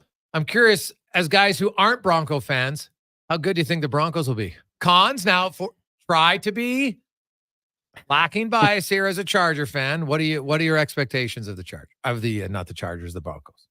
I mean, I'm not as high on that team as some people. I like members of the defense. I think Pat Surtain the second is a stud. Shutdown corner, maybe the best in the league. Offensively, I'm not sold. I mean, Cortland Sutton's great. There is a drop off at the receiver position. They don't have a lot of great. That to me is the concern there. I wonder about. Yeah, I mean, I like some of the younger guys. I think Marvin Mims Jr. is a good player. I think Josh Reynolds is a very serviceable wide receiver. But I just don't know if, top to bottom, it's good enough. The tight end position, I do like Greg Dulcich. I think he could be a sneaky good pickup there for fantasy players who want to get out there. Helps with having a young quarterback, give him a good tight end. I think it's all on Bo Nix. Was he going to be able to move that ball? I know he looked good in the preseason. Preseason isn't the regular season. So I don't know. I kind of think 7-8 wins. That's probably where I would have them personally. But who knows what's going to happen. They're going to probably take 2 losses against the Chiefs. Chargers should be okay. A tougher opponent, the Raiders, similar fashion. What are they going to get out of their quarterback? But yeah, I think it's going to be 7 or 8 wins tops for the Broncos. Trying to be as unbiased as possible. Honestly, I think that's fair. I don't view them as a playoff team. Right? When you look at, so who are the playoff teams? I think we see most people have the Dolphins and the Chiefs and the Ravens as playoff teams, probably the Houston Texans. So then you get to the wild cards. And, Cincinnati, well, you got Joe Burrow healthy now. I like him a lot, right? The Buffalo. Then there's the Jets. What about the Colts? Some people are high in the Browns. I'm not necessarily there. The Colts, I'm kind of curious about for them. And then, like, to me, that this Jacksonville Jaguars, like, on paper, they should be a legit contender. Now, they've never really been one, but, you know, and then there's the Pittsburgh Steelers we haven't mentioned, and every year they find ways to be competitive. So then I would get to Denver. To Denver after that. So I don't see how they get in. Would it surprise anyone if every wild card team came from the AFC East and the AFC North? You got the Browns, Steelers, Bengals, Ravens, Dolphins, Jets, Bills. Like, it wouldn't surprise me at all if we saw all three wild card spots go into those two divisions. The South, like you say, the Jags, I mean, I agree. Like, they should be taking steps in the right direction, but I don't know what Trevor Lawrence is. I still don't really know. They had to pay him like he's an elite top-tier quarterback. He can be that good, but it's not consistent. So I think you're going to see the four division winners obviously make the playoffs. And in my opinion, the way I look at it, AFC East and North will have all the wild card teams. 833-401-1440. Well said about being a dad, Gregor. My son was playing rep hockey at 12 years old, yet he would still reach out and hold my hand. He's now with EPS and still makes sure to tell me that he loves me after every phone call and a hug with every visit. It's important and rewarding to be a good and present father, from Skippy. And it's great. It's true, man. Like, and, you know, sons and daughters, they benefit. You have a good relationship with your mom, good relationship for your dad. We're different. Men and women are different. You can read the book, The Boy Crisis. We have different strengths. And, you know, whether your parents are together or apart, it's important to have both of them in your life. If, you know, obviously that, you know, everything being where they want to be and, you know, things are good. I understand all that. There's always exceptions. No question about it. But it's not talked about enough that, especially in divorce, it can be very hard for men have an opportunity to see their kids on a regular basis. And that shouldn't happen. It's not fair for anyone. It's a lot of extra strain for the mom. It's a lot of strain and pain for dad. That's hard on the kids. Just no one wants to talk about it. I'm not sure why. Right? Like there's certain things that never get brought up when we talk about our political landscape. It's always, lower taxes, this or that. We never talk about, hey, why can't we make our food healthier? Why can't we do things to make it, if we're all about equality, then why can't the courts have more of an equitable system for fathers to get some parental viewing? Why not? Why can't it at least be discussed in a sane, rational conversation? No one ever talks about that. Like, those are the things that really matter. Right? I don't care if you lean left or right. That's irrelevant to me. Are you healthy? You get to see your kids. Your kids get to see you. You're present. Those things matter more. When we come back, hey, a thing that matters a lot. It's something that's impacted many of you, unfortunately, and your families deeply. An opportunity to mix fundraising with some fun. Next on The Gregor Show, presented by PlayAlberta.ca. Rule number 116. In Waterton, walk with a lean. The wind will always prop you up. Summer in Alberta has its own set of rules. And if you're looking to add a little extra fun, Play Alberta has it all. Use promo code SUMMER to snag a $50 casino bonus for casino, instants, and live dealer with your next deposit. Get ready for promotions throughout the summer to help you make the most of those sunny Alberta days. Because we all know they don't last long enough. Bonus terms and conditions apply. You adore your Audi, value your Volkswagen, baby your Beamer. But some of that love fades when repairs take several days and tons of cash for the dealership to do their magic. Let Cochran's Automotive rekindle the flame. They'll professionally repair your import, usually in one day. Audi, BMW, Mercedes, Volkswagen, Honda, and Toyota. Cochran's Automotive will return her to mint condition. Open at 7 a.m. Let Cochran's Automotive repair your automotive air conditioning before things heat up. Cochran's Automotive, 780-452-5001. The road lays ahead. Your potential destinations are endless. Volvo Cars Edmonton gives you choice to match. Right now, lease a new 2024 Volvo XC90 from 0% for qualifying loyal customers, or save $7,500 on all new 2024 XC60 Recharge plug-in hybrid models. All demo vehicles come with a free 10-year, 1 million kilometer warranty. No matter what you decide how to move forward, your first choice is Volvo Cars Edmonton. VolvoCarsEdmonton.com, 1205 101 Street Southwest.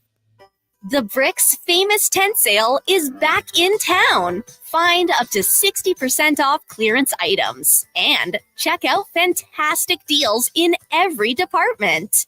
Like up to 30% off sofas and up to 50% off mattresses. Visit The Brick while the tent is up and the prices are down. Some exclusions apply. See in store for details. The Brick, saving you more. Mr. Rooter goes on a water slide. Welcome to the Sky Screamer. Please keep your arms crossed over your... Oh, don't worry about old Mr. Rooter. I'm the last person you have to worry about clogging this pipe. Actually, it's for your safety. This plumbing-themed amusement park is amazing. To see the world from inside a giant pipe, it feels like Honey, I Shrunk the Mr. Rooter. Now, if you'll excuse me, I'm ready to be flushed. For a plumbing good time, slide into the DMs of Mr. Rooter.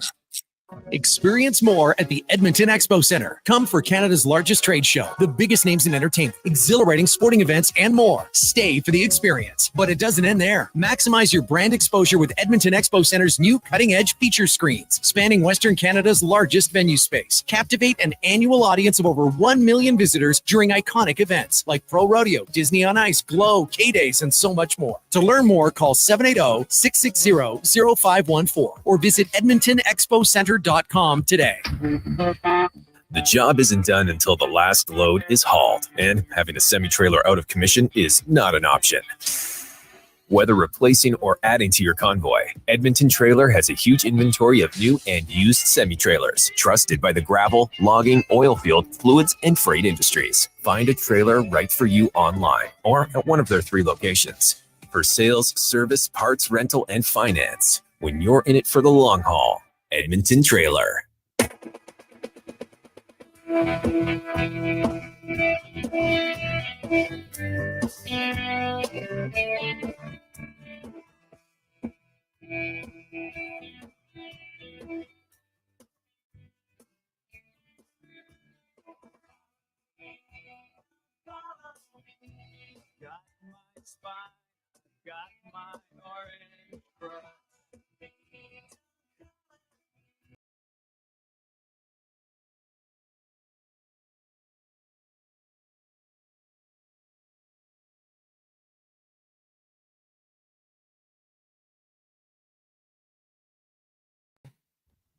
Welcome back. Thursday edition of the Gregor Show on Sports 1440, Oilers Nation, YouTube, and Facebook, as always presented by playalberta.ca. Hope you're doing awesome.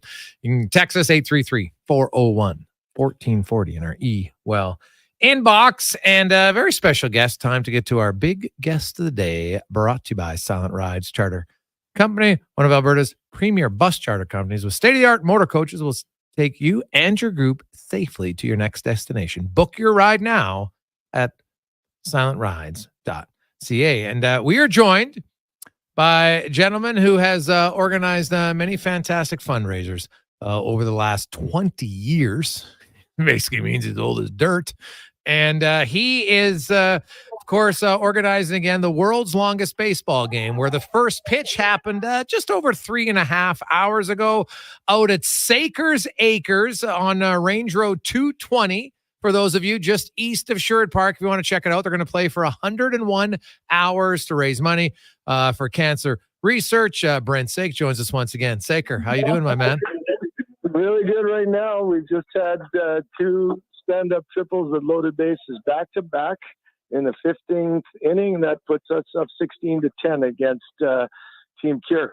15th inning already. I like it. So what's the I played in the world's longest hockey game, and you're allowed 6 guys on the 6 forwards and a goalie. What's the rotation in baseball? What's like the hour rotation where you play before you rest? How's that work? So you've got a line of 7 with 3 subs from other lines. And right now my wife Janelle and I are on a 6-hour shift, and then we'll get, I think, 5 hours off, 6 hours off, something like that. And then we're back on for 4. So it's kind of play 6, 4 to 6 off, that sort of thing. Okay. Having played hockey, and I know baseball is your true love, right? Like you're more of a baseball guy. You learned to play hockey and basically just played goals so you could stand in the net and probably drink. But which one did you like? I look at baseball and I think like all the throwing Is it harder long term? Like the longer you go in these games in baseball, do you find it harder than the hockey? Yeah, it's anybody that's played hockey and baseball, they've said it's harder on the body just because if you're in the field, you're standing, then you're sprinting. If you're pitching, like I just finished throwing about 3.5 hours. And like, when do you ever throw 3.5 hours and then you get a break, and then I probably have to throw another couple hours in about an hour. So it's it's hard on the body for a static type of sport. It's the sprinting, the stopping and starting, and tough on catchers and pitchers for sure. Oh yeah. Now you built this facility. It's like Field of Dreams has come to Sherwood Park, and your ball diamond, you built it a replica of the 1923 Yankee Stadium. Why was that the inspiration? I'm a Yankees fan. Sorry, Blue Jays. But yeah, I've always been a Yankees fan, and we had to build a diamond, so why wouldn't we build the original and the one that was built for Babe Ruth? It's an odd, like if you look at the diamond, you go, why would you do that? Like there's odd corners, there's juts in and juts out, short porch to right, of course. But it's well hard on catchers. From the plate to the backstop, 69 feet. So if it's a pass ball, you're getting at least 2 bases. Now, has anybody gone yard yet? Very close, very close. We've done some things in the outfield where we've got Penske's pole and right. Okay. We did build a green monster in left, which is sacrilege, I know, but I'm doing that all in the outfield over the years. Like I got the arches in right field. We're going to put the ivy up, and I want to have, just for Dale at Booster Juice, I'm going to give him the Kansas City Royals waterfall, and all those types of things are over the years what we're going to build to just show how beautiful this game is, and just someplace where you can come and say, hey, he's replicating Chicago or doing this and stuff. So that's the next sort of step and plan with this diamond. Brent Sake joins us. So the plan, of course, you'll host the world's longest baseball games there. Are you hooking up with like minor sports teams and have them come play out there? Yeah, my son Jesse's team, shout out to them. They got silver medal in provincials this year, but yeah, they played here all summer, and like for teams that want to come and play, it's the same thing as a rink. If you want to use it, you have to donate money to a charity. It doesn't have to be the one we raise money for, but your team has to fundraise, and then you can have like a barbecue or do a day where parents play the kids and stuff. That's what we do at the hockey rink, and that's what we'll do with the ball diamond. So world's longest game, pretty simple, just worldslongestgame.ca. That's where you can go for people that can donate. Do you guys still need umpires? Perry Ziley is the man. He's got everything sorted out. I honestly think that we have the volunteers we need and umpires we need. I know that we could probably use a few more ball kids where they get the foul balls so the catchers don't have to go back there that far. Yeah. So we'd love it if we had some kids here that could come and hang out with us in the dugout and stuff and enjoy the experience. It's we have the cadets here right now, which is pretty cool. The Navy cadets are here doing that little task for us.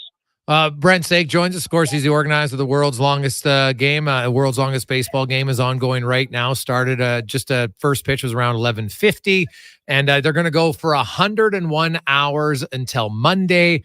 It's all in the raising. Brent, I know that you just don't raise money. You get really hands-on, and you always like to have a specific machine or piece of equipment that you're looking for the money to go to. Where's this year's money going? Always. I want to always reiterate that like every cent, when you look at this diamond, you're like, what the heck? How did he get that built? But the lights were donated by Highline. The fence was donated by our Drawson Minor Ball. Like all this stuff was donated to build this stuff. And I've just had manpower to help build it. And what that means is like everything out here just goes straight back to the charity. We're going to raise money this time for the MR Sim. Well, 10 years ago, we bought a machine called the Linac Accelerator, and this is a sort of a plus ad. Okay. And at the time that came out, that was leading technology, and I believe the Cross was the first in North America to have it. So now there's only I got to be careful. I think there's only 2 in Canada of this the MR Sim that's coming, and the Glenn Anderson golf tournament a few weeks ago from the Cure Cancer Foundation raised $1.8 million, and we need $3 million for this thing. So I'm hoping we get $500 for this. But thankfully, due to that golf tournament, the machine was able to be purchased, so they've already bought it. But now we just need to top it up. We have a year before the machine gets here, so I got to figure out how to get the recipe within a year. Brent Sake joins us. Says, you know what, Brent? It's always inspiring to see what you do, because you don't just organize it, you get involved in it. You played in the hockey games, and man, like for a 65-year-old to still be playing at this is amazing to me. I'm getting up there, man. I think I'm almost the oldest. Finally, almost the oldest. I'm sitting beside my son right now here, and he's just biting at the bit. He's in charge of field maintenance. Okay. So his kids have been out there, and his buddy's just doing the field, dragging every inning, cleaning the dugouts, doing everything, and he gets to play in the next hockey game. So, oh, nice. Finally, I get to play with my son during one of these things. Well, yeah, it's a family affair. That's fantastic. Yeah. Now I know my brother-in-law is playing in it. Is he still upright right now? He's just starting his shift right now. Okay. And he's walking right by me right now. He looks dirty. I don't know if he fell or something, but he didn't look very active. Are you gonna pull a Lou Lamoriello and get him to cut his hair? Yeah, he should. I asked him as he was coming in. I said, "I just finished pitching 3 hours. Can you throw for me?" He goes, "I'll go anywhere you want, but I'm not pitching." So how does it work? Like, how many pitchers does each team have? How often do you rotate? It's how your arm feels. It's just kind of wing it. Like just adrenaline and everything. I threw for about 3 hours, and then Brooks, one of the 3 amazing Brooks family teammates, he's going to throw for a bit now, and you're winging it. If your arm feels good, you go throw, and you don't want to kind of overthrow because it's 4 days, right? So we have to be careful on what we're doing. Just manage the body, as it were. And for anybody out there, because baseball is great to watch in the afternoon, but it's pretty cool to play under the lights. And of course, you guys are playing 24 hours here for the next 101 hours. So the lights are expected to come on around like 8:30 p.m. tonight, I would think. Yeah, probably for the first time ever. Guy Mouse, Ryan, him and his crew and Dylan, they were literally putting the lights up. So lights went up in the last 2 days. Earth Rentals has given us a bunch of lights, and thanks, but what ends up happening is, I said, I don't know if we need them. I think these poles are going up, and this is happening. So they turned them on last night, and it was unbelievable. It was kind of dewy and foggy. I got goosebumps. I was standing at home plate. I started to tear, of course, looking out into left field. I was like, my God, there's just this mist, and it was quiet. There wasn't a sound. It was unreal last night. Brent Sake joins us. World's longest baseball game is ongoing right now. Just first pitch a few hours ago. Goes until Monday afternoon. Just look up, you can find the address. It's just on Range Road 220 east of Sherwood Park. You guys, you're welcome. You guys love having people come out there, make some donations, cheer people on, get some kids who want to collect the foul balls and such. And Brent, what's always interesting about this, there's always a few stories that really become the motivating factors for the group. Do you have any of those you can share with us? Yeah, we have Brian Ansis that's done a great job with his multiple myeloma stuff he's been doing. He wrote a beautiful, beautiful email that I'll ask, and if you want to put it on your website, it just explains from his point of view, just to thank you that he goes, this is for me. Like, you're doing this not for you, you're doing it for me. And I've already had, here we go. Yeah, lots of people tell me some sad stories, right? Yeah. So I lost a really, really good friend of mine, Terry Ferrian, that basically built the majority of this diamond with me. And he went in the hospital about 3 weeks ago, and a week later he passed away with cancer. And we're wearing TF on our jerseys for him as just to remember how important he was to do this. So unfortunately, it never ends. But there's lots of good stories too. If I honestly didn't think, I thought I was just doing this because it's a good thing to do and it's responsible. I have to be honest with you. You know me, I'm probably not that responsible. I think we've shown that we can make an impact, and we've shown that things that we're doing are making a big difference. Yeah. And we've also shown that where we live, Gregor, once you're here in this community and Edmonton and area, and you're in because people just help. They just help. They pay. Do. Dale, he locked up quite heavily at Booster Juice to help us out do this, so he gave us a big kick. But most of our donations, like $5, $10, and I've done that from day one. That if people are listening, that it's $5. That's all I want. If everybody gives me $5, we raise a lot of money, and it's amazing that we run the charity through the U of A to give to the Pure Cancer Foundation because they're the people that buy the equipment and stuff, and they love it. Of course, we're like, Brent, only you. Like usually you raise that kind of money, you got big donors. Like no, it's $1 here, $5 there, $20 there, and the community just.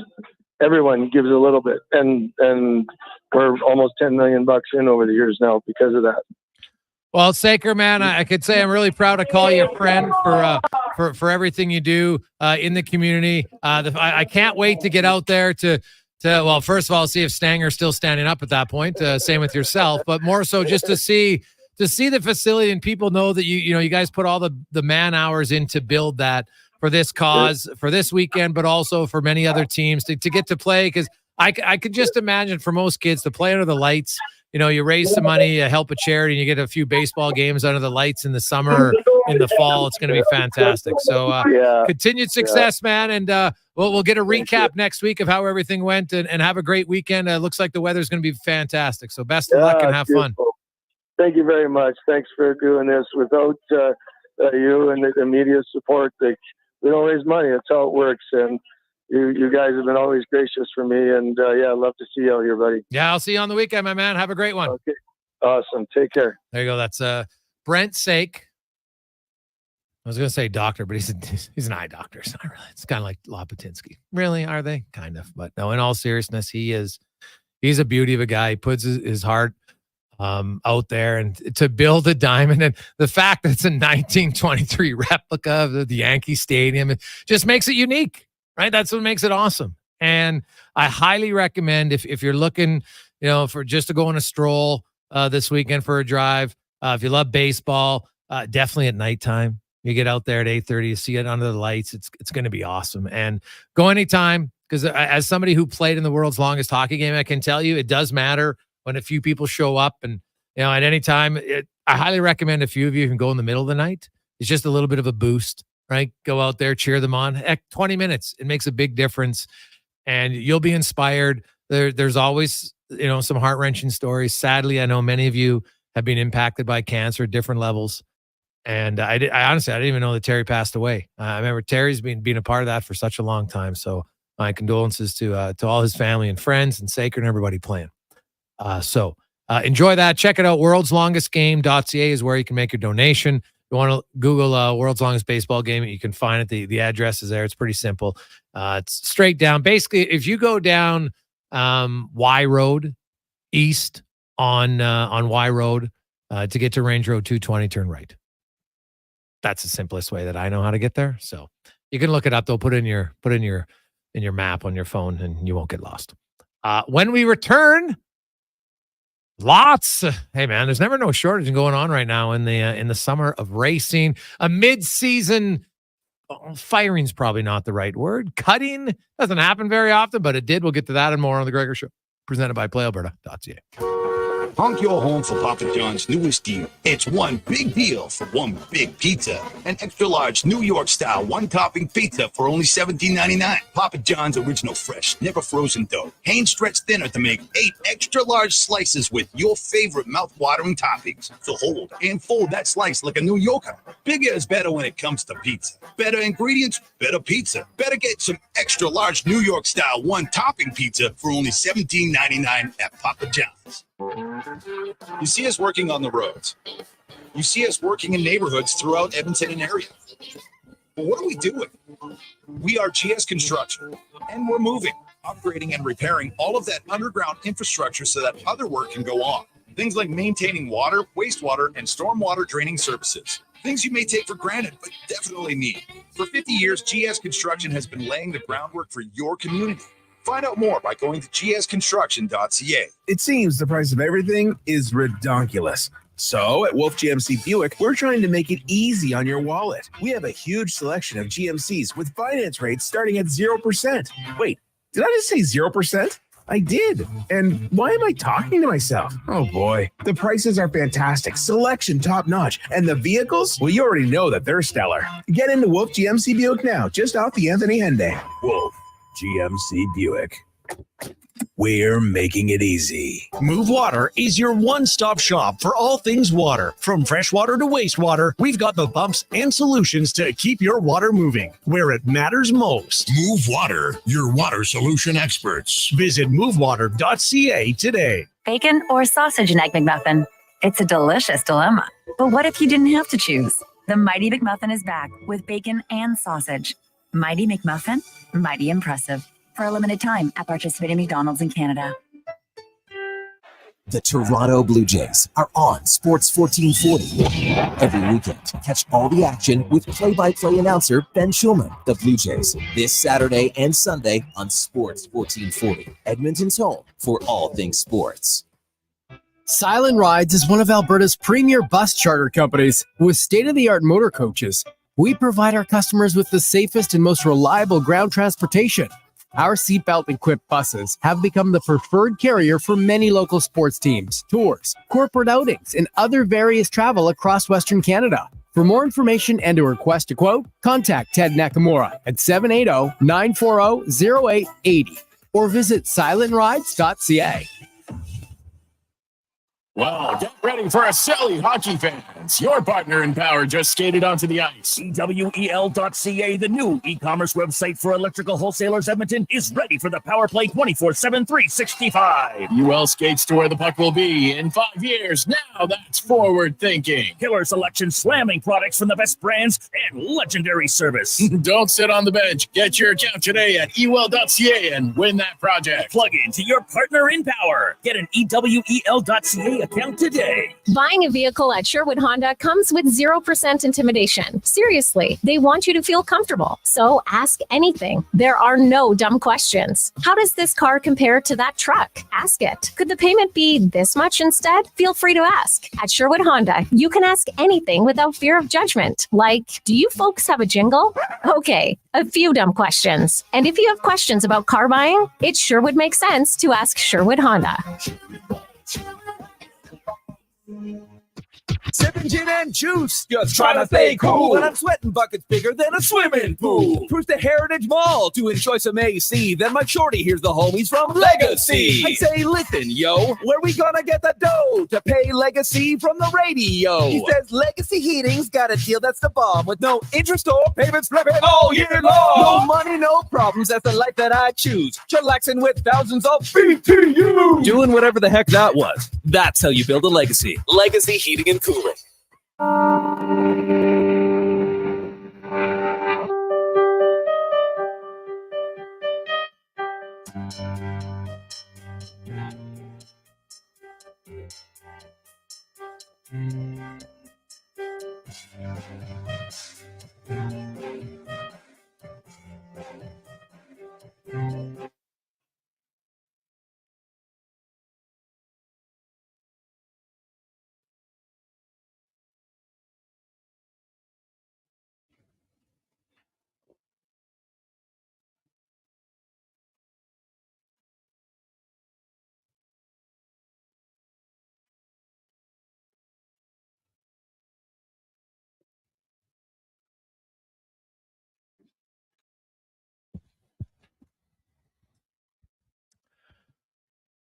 3:49. Welcome back. A lovely Thursday afternoon. Sports 1440, Oilers Nation, YouTube and Facebook. Jason Gregor, Connor Halley. Man, busy show. We're flying right by. I love it. And hey, let's speed things up. Let's get to the racing report brought to you by Can Torque.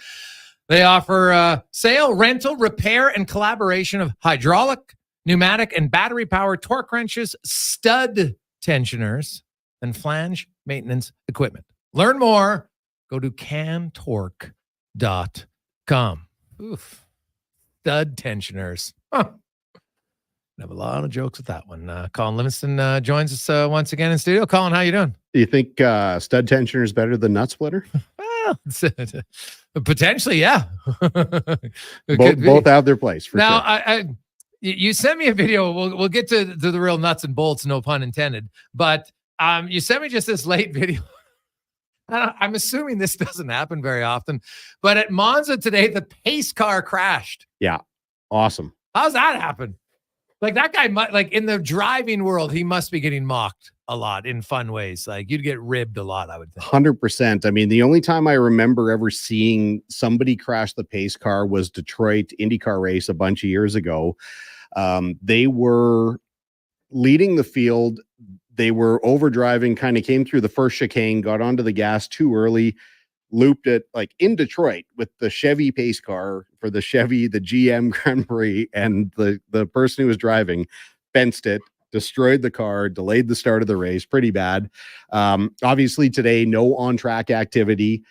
They were just doing their installation laps, and I think probably what happens, because we never get to see this, but this is where these safety car drivers get to have a little bit of fun, get to play. They're really out there to learn the track again. Monza has a bit of new pavement, want to get a little bit of a feel of it, but I think somebody's probably getting fired over that. Now, speaking of fired, Logan Sargent, is that the proper term? Like, do you just get fired, and what's the ramifications? I'm guessing there's some wording in his contract that allows an out, or does he still get paid out for the rest of the season? How does that work? Because this doesn't happen very often where a guy just gets kicked out midway through a season. Not very often, but this is also not a very typical situation. Obviously, Logan Sargent's been under the gun for quite some time. What the straw that broke the camel's back, the last thing was they were running FP3 on Saturday leading into qualifying. It was wet. Obviously he's a super talented driver, but in the wet, there's a couple of absolutes. Absolute number one, curbs are very, very, very slippery. 2, grass is even more slippery.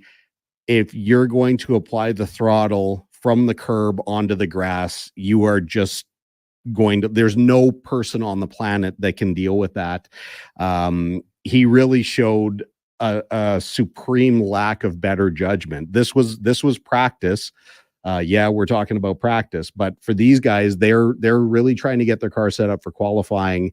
Yes, you have to push, but Williams, they had just put in every new upgrade that they had. They were really behind the curve on their upgrade package, threw all their brand new stuff on the car and never got a chance to try it. That's coming off of the 5-week break.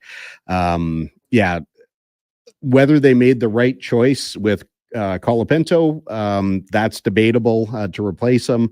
He was what they had available, without having to get through everybody else's contract and all the rest.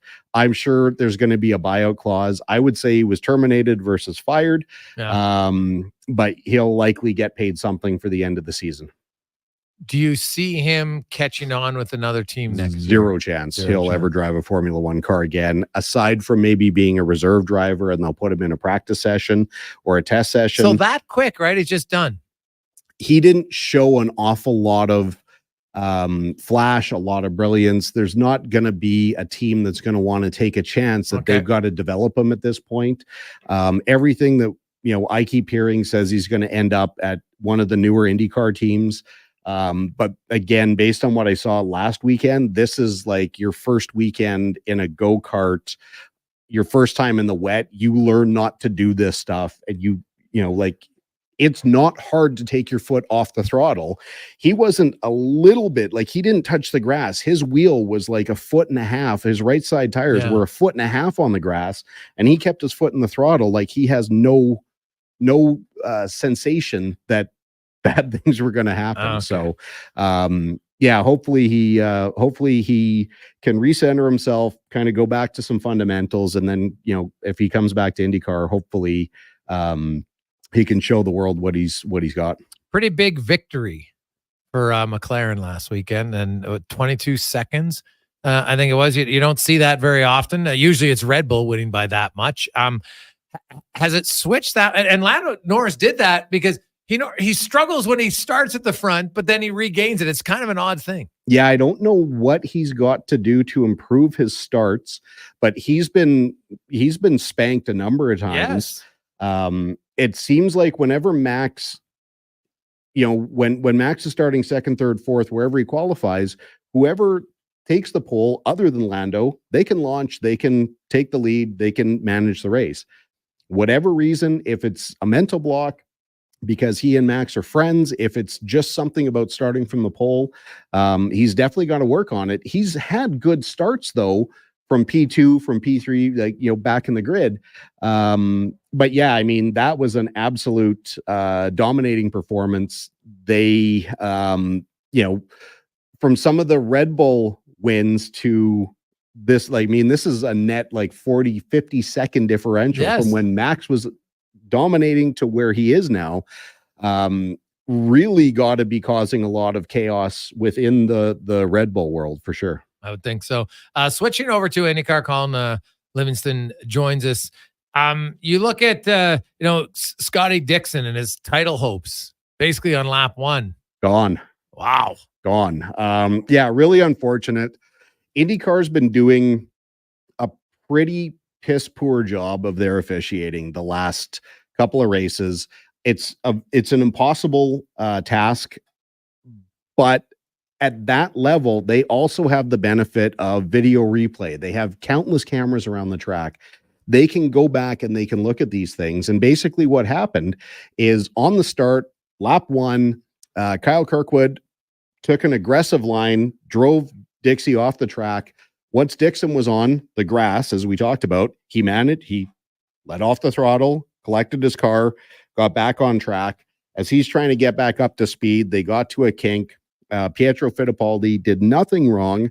He got squeezed by Dixon, hit a curb, kind of lost control as he was avoiding Dixon, hit the inside curbing, launched, slammed Dixon. Fittipaldi got the penalty where he was completely blameless. Kirkwood, who caused the whole thing, no penalty. Yeah. Which is really, really disappointing. There doesn't seem to be much consistency right now in that. Any reason why? I don't know what the defining line is. You know, there are certain drivers, and I'm not saying Kirkwood is part of it, but Kirkwood's part of Andretti. There seems to be a certain, and again, I want to be really clear. I'm not saying that Andretti gets the benefit of the doubt, but sometimes on the opening lap, they let things go that they shouldn't, which is prompting drivers to keep pushing the limits. Yeah.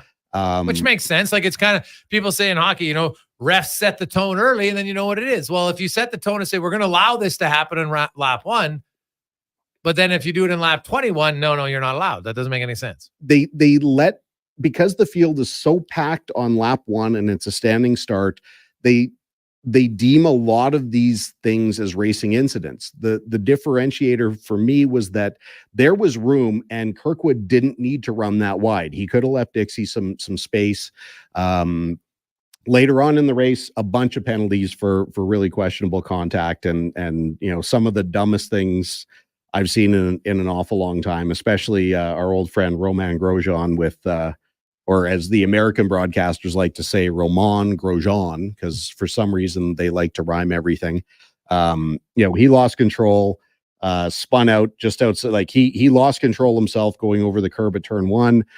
Took him a while to get fired up, and then just decided to spin his car around, drove right into the driving lane again, where there's a ton of room where he could have avoided, and just drove into I think it was Rasmussen. And then got another penalty later on. So yeah, kind of a dopey dopey move by Grosjean. Colin Livingston joins us in the Cantork Racing Report here on Sports 1440, Oilers Nation, YouTube, and Facebook. A few other things, in the racing world, when you look at IndyCar, they got the doubleheader coming up this weekend, right? Like 9 years since the last time they did it? Coming back to the Milwaukee Mile. Absolutely awesome oval. I'm super excited. I won't be able to watch this live because we're on our way out of town here for another race. Yeah. But I'm going to find the race online. This place, they're going to hit, I can only guess, they're going to be hitting 185 miles an hour on these short straightaways. The corners are pretty flat. The cars are still going to go through the corners at like 150, 145, 150 miles an hour, dead flat, side by side. Just an awesome venue, doubleheader, which is really cool. And then there's only one event left. So, for championship leader Alex Palou, he just needs to stay out of trouble. And sorry to interrupt, but what's interesting about this doubleheader is there's really only 4 guys in the race who have done this before. Yeah. Right. And it shows you how much turnover there's been in 9 years in IndyCar, which is expected. Yeah. So there's only 4 drivers who, because I got to think the fatigue mentally, physically becomes a factor. Yes and no. These guys, these drivers, Catherine Legg's going to be back. Love you, Catherine. She's going to be back in the car, but they're conditioned for this. Yeah. They've been running ovals. Like, there's going to be some subtlety that the guys like Will Power, Graham Ray Hall, they're going to maybe remember, but even the cars are like so different from the way they were back in 2015. And these are some of the best drivers on the planet. They adapt, they pour back through old data that the teams maybe have. And yeah, everybody will be fine. But it's as long as the leaders stay out of trouble, they should be able to come down to the last race, Nashville. But if they have trouble, especially in the first race, it's going to make things really interesting. And NASCAR Canada, of course, you're back. That's where you're heading out to. You guys going to get the brakes fixed with tags? I know he qualified 23rd, raced to get all the way up to 6th, which was pretty impressive. Made 17 passes along the way. And you got the Canadian Tire Motorsport Park, one of the best tracks around. Do you think can you figure out the brake thing? I wish I knew what was going wrong, because the guys have done tests in between the races and the car is amazing. Then we unload it, we go through practice and we start struggling with one side or the other, like either the front or the rears are locking and can't figure out what's going on. I know the guys have tried everything that they can think of, from different size pistons in the master cylinders. Yes, there's a brake bias adjuster, so you can move some of the pressure from the front to the back or back to the front. Hopefully we have them. There's a couple of just probably the heaviest braking zones that we have, entering into 5A. This is where I'm bringing my son Parker with me this weekend. We're going to try and get him out there tomorrow and see if we can turn him into a spotter for us this weekend. But the run down the hill from turn 3 through 4 to turn 5, that is, like, again, some of the heaviest braking that we face. If the brakes are not doing what we need them to do, it's going to be a very, very long weekend. But if we get what should be a fairly simple problem sorted out, I expect that we finish the 80 car somewhere near the front. Colin, drive safe on and off the track, and we'll talk to you next Thursday. Sounds good. Look forward to it. There you go. That's Colin Livingston in the Racing Report, brought to you by Cantork. Let's get to the Con Man Sports 1440 update, brought to you by Legacy Heating and Cooling, where the rates never change. If all of a sudden your furnace, your AC conks out late at night or on the weekend, there's never any overtime charges. I'll tell you about the Legacy at legacyheating.ca. This is the Sports 1440 update. Canucks goaltender Artur Shields will not play for Latvia at the Olympic qualifiers, the Federation citing a knee injury. In a series of tweets, the Federation saying the inflammation could threaten his availability for the start of the NHL season as well.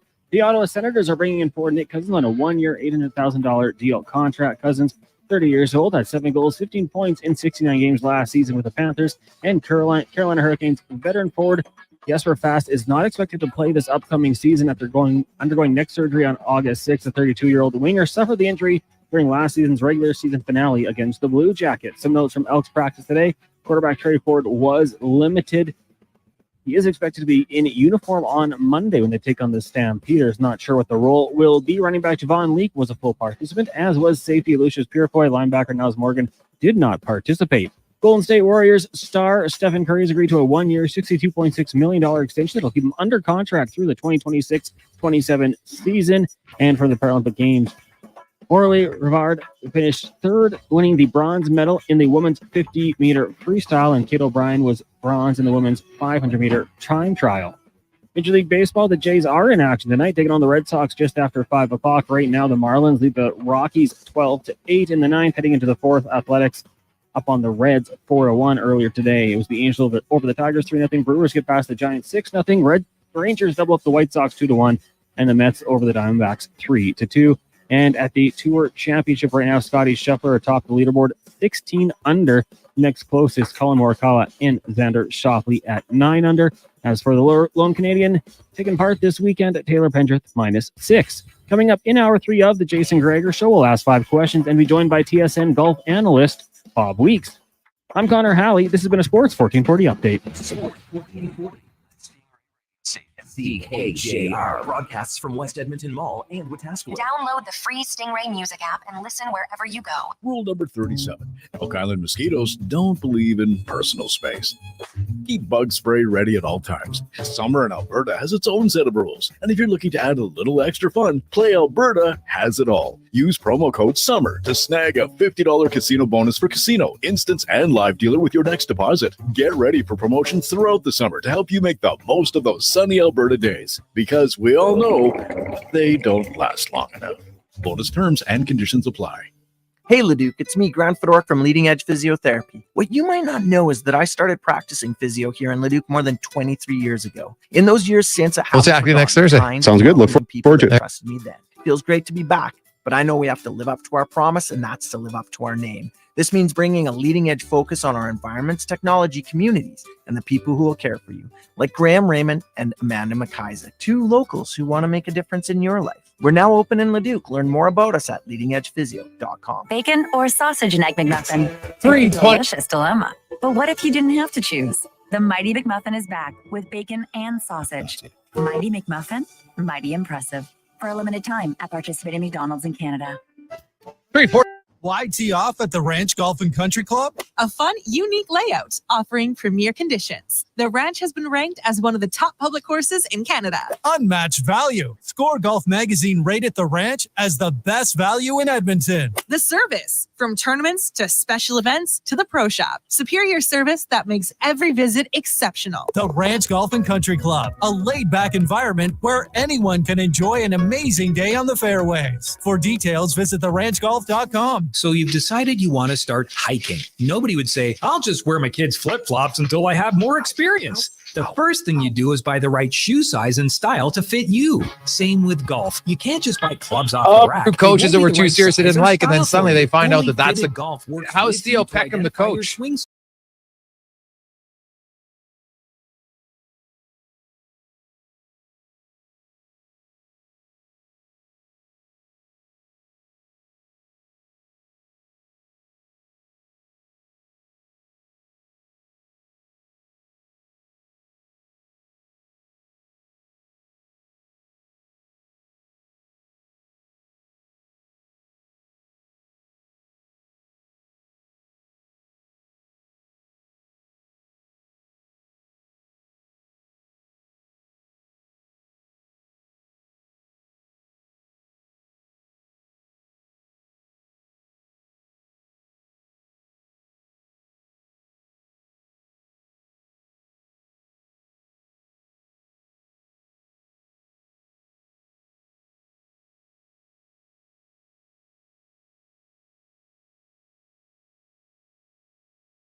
Continuing on a lovely Thursday afternoon. How are you? Jason Gregor, Connor Halley with you on Sports 1440, Oilers Nation, YouTube, and Facebook. Hope you are having an awesome day. The Gregor Show is always presented by PlayAlberta.ca, and it is the Daily Grand tonight. $1,000 a day for the next 20 years. Woo, mama, get your tickets, and also check your tickets, boys and girls, because one of you, hopefully it was you, won the Lotto 649, $50 million. Woo. Now, if you win 50 mil, I'd probably keep it quiet for a bit. All my ducks organized first. Be hard probably to keep that a secret, I would think. Don't tell anyone. That would be hard. Really hard. Hey, guys, I'd like to send a very sincere thank you to everyone supporting The Longest Game. Cross Cancer is currently saving my life. Thank you so very much from Displaced You, Connor. Well, you, Connor, my man, happy to hear that's a great facility.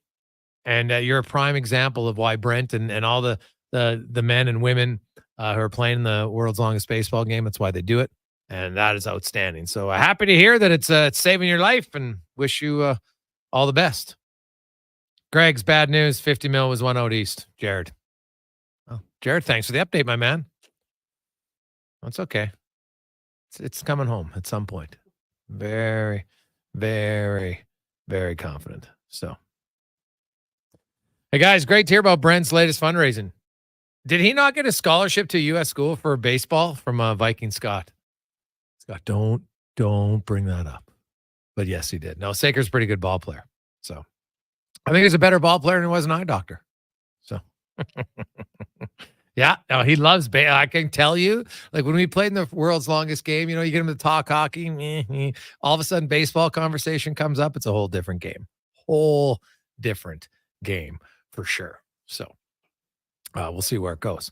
Coming up later on in the program today, we're going to hear from Bob Weeks, a little golf talk, and the men and women. Men, for sure, there's a lot. Obviously, Brooke Henderson's crushing on the women's side. We got Spec will be by for Jesse Raider, or Raider Jesse.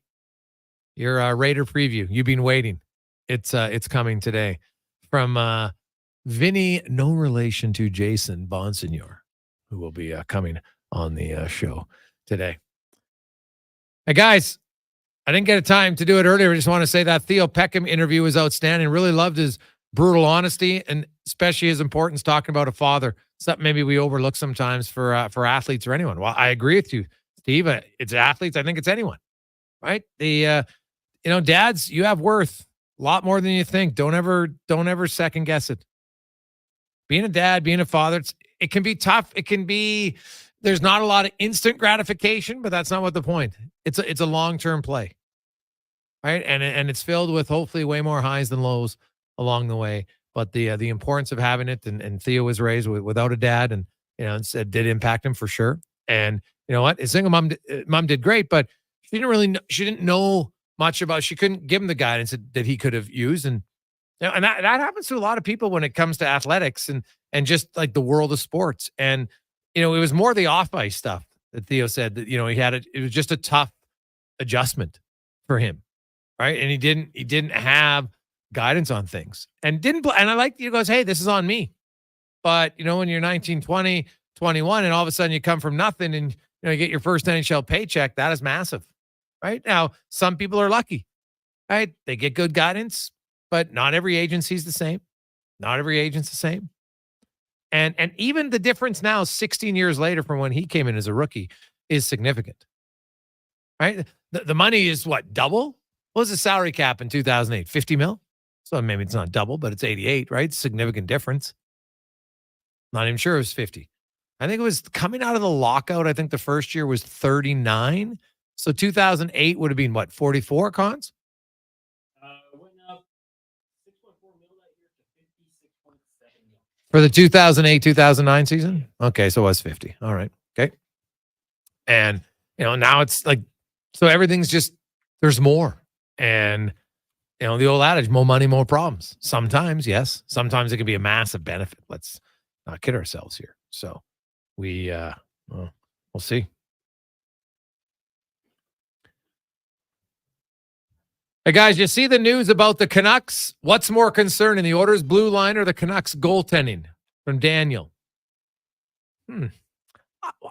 Oh, I would definitely go with the Canucks goaltending because if you missed it, so Demko, they don't expect him to be ready for the preseason, probably not ready to start the season.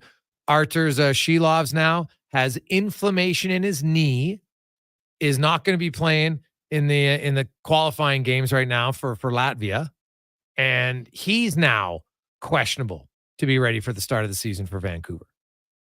Paging Kevin Lankinen. I'd be floored. So first of all, I get Kevin Lankinen, it's August 29th.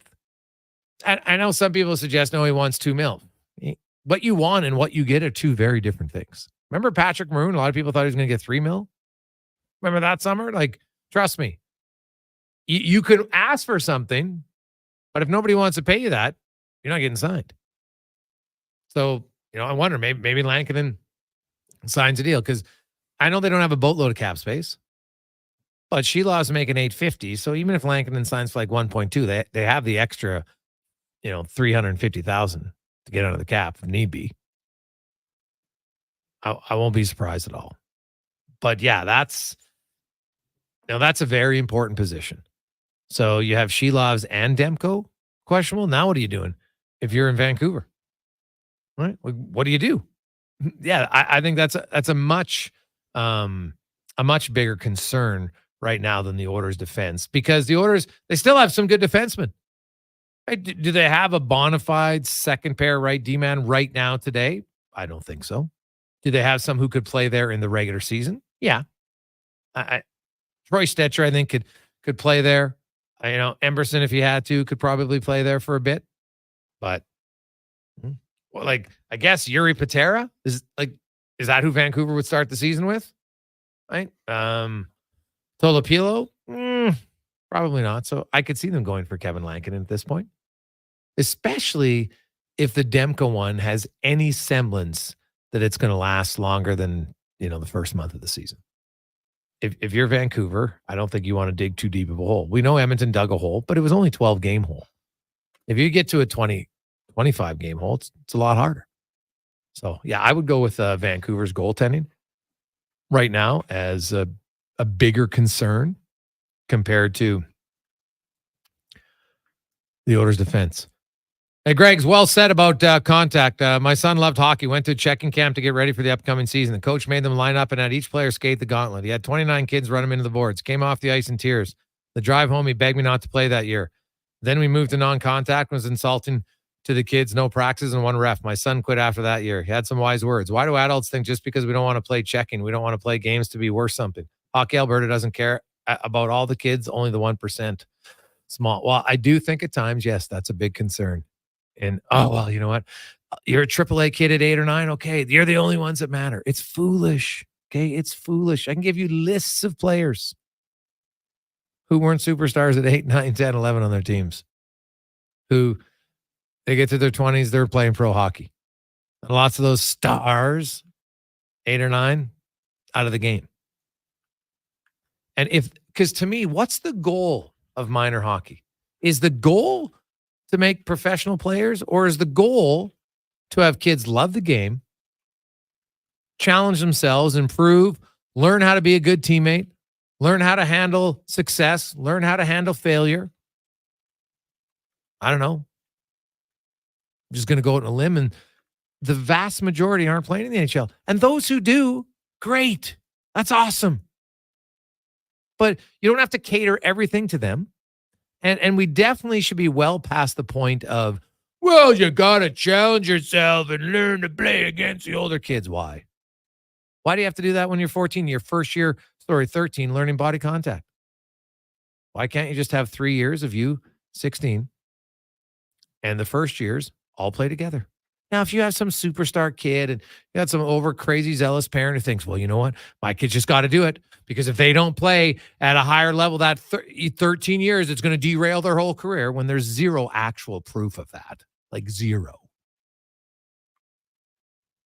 Then who cares?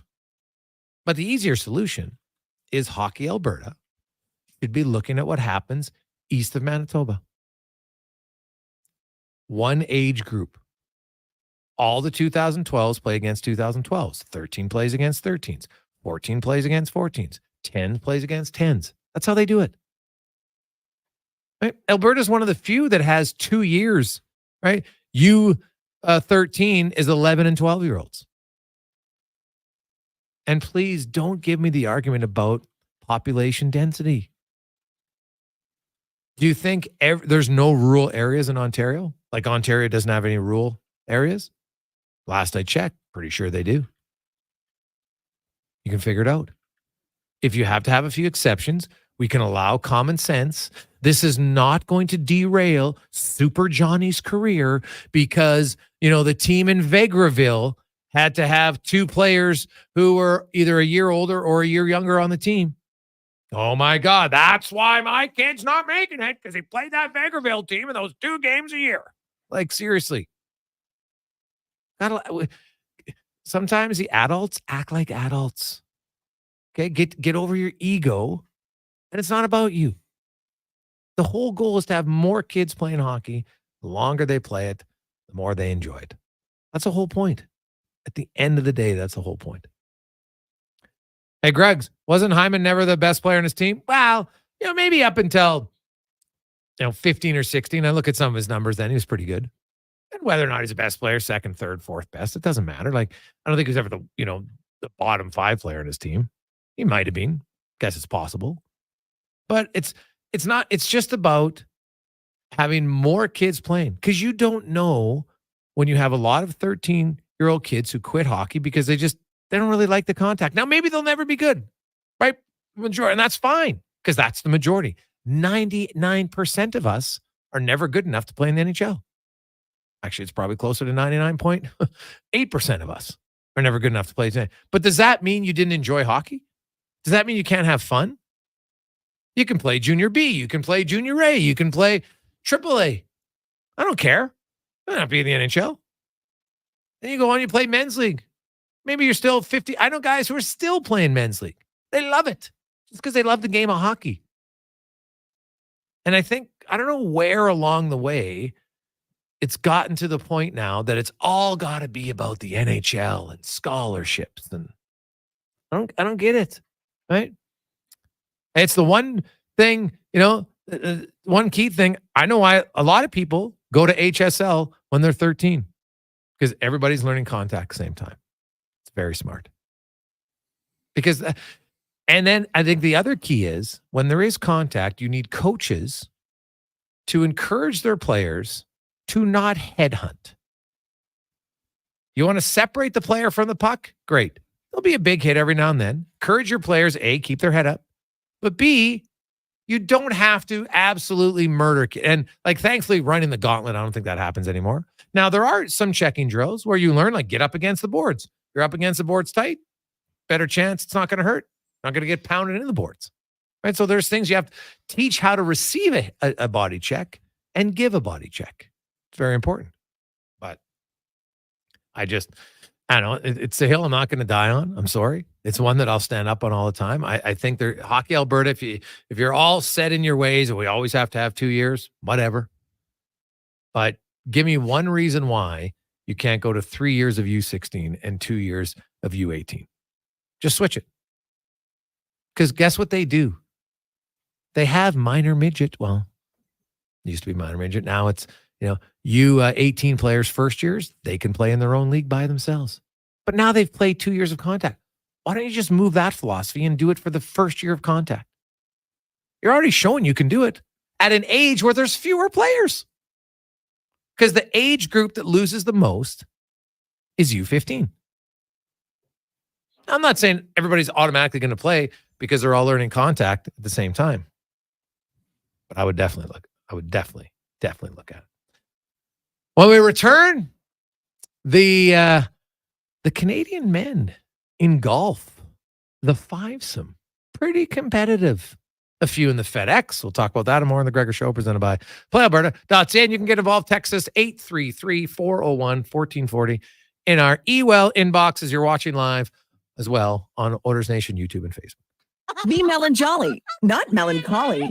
Summer is ripe for fun, and some Booster Juice bestsellers are back in season. Watermelon smoothies, including the refreshing Watermelon Wave, a berry burst of strawberries, raspberries, pomegranate, and vanilla frozen yogurt, and fan favorites, Watermelon Explosion, a refreshing burst of bananas, mangoes, and pineapple, both made with watermelon sorbet and probiotic yogurt. All of the watermelon, none of the seeds. Visit the Booster Juice near you today or download the Booster Rewards app.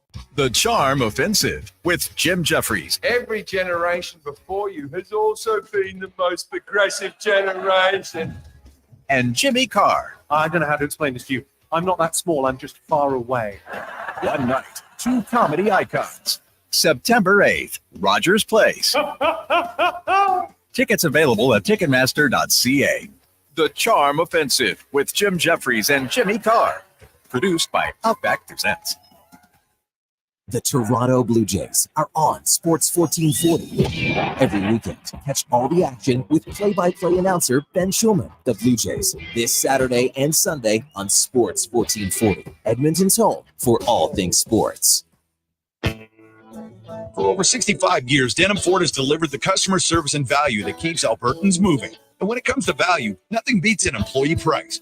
For a limited time, pay what Ford employees paid during the factory-authorized employee pricing event. You'll see real invoice pricing, and you know you'll get the best deal guaranteed. It's Ford employee pricing on for a limited time where cars always cost less. Denham Ford in Wetaskiwin or at denhamford.ca. A crowd this big can only mean one thing.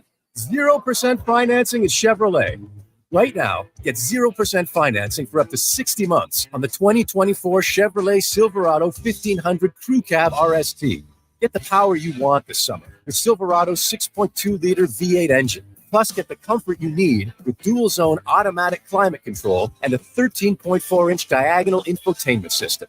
Hurry, these trucks won't last long. Ask your Chevrolet advisor for details. If you've ever restored a classic car or seen one, you smile because you know what it took to get that beauty looking pristine. The same is true for men who restore their hair. Nothing but smiles for miles. Patients from all over Canada travel to see me, Dr. Vance Elliott, to have their hair loss treated and remedied. I've been helping people for 28 years. My practice is outfitted with the most innovative and latest hair transplant techniques and technology. And I do it myself. Contact us at drvanceelliott.com.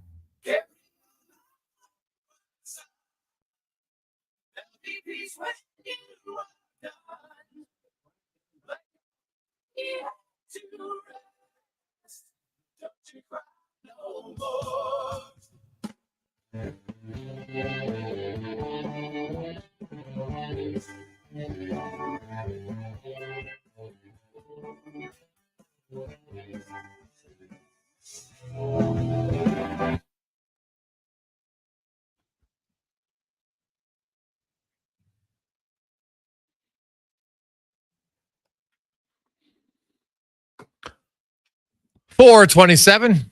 Jason Gregor, Connor Halley, Sports 1440, Orders Nation, YouTube, and Facebook. A lovely Thursday to you. And a big pre-shout out to all of you who are coming down to Millwood's Golf Course tomorrow for the 7th annual Orders Nation golf tournament, where raise a lot of money for the Gregor Foundation. Thank you very much.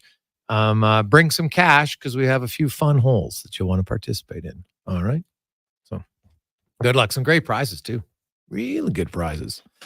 Somebody is going to be getting 2 sweet lower bowl seats, dinner, behind the scenes tour for the Orders home opener, the Western Conference banner raising game on October 9th.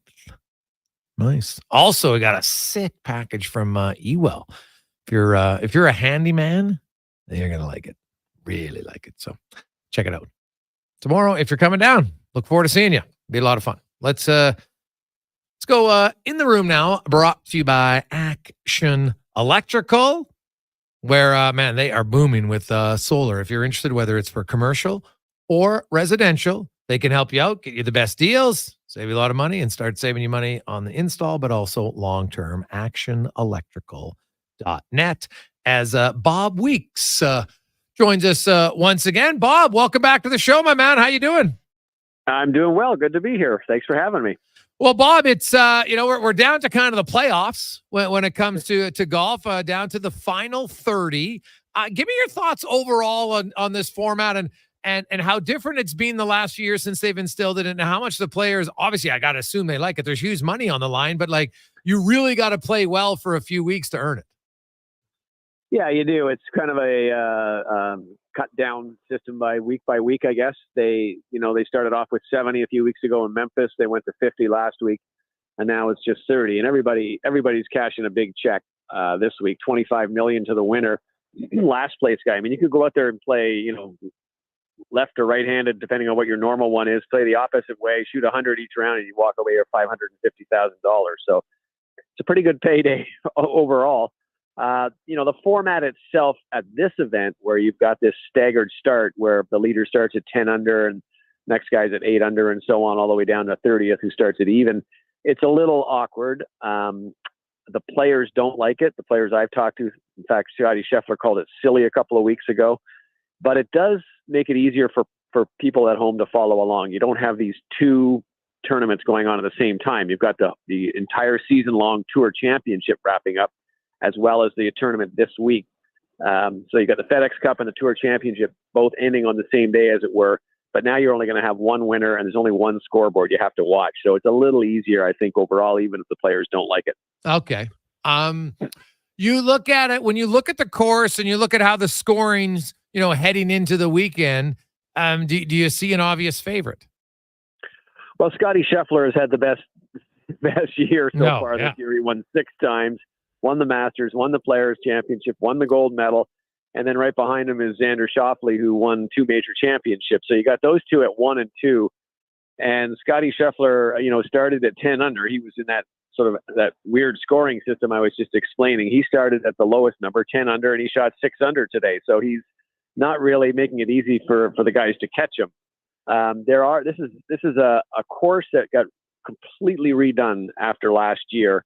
So it's almost like a new course, and the players are still sort of learning it. But obviously, Scotty Scheffler is a fast learner. He made 6 birdies on the back 9. So I think he's going to be tough to beat. But we still got 3 more rounds to go, so we'll see what happens.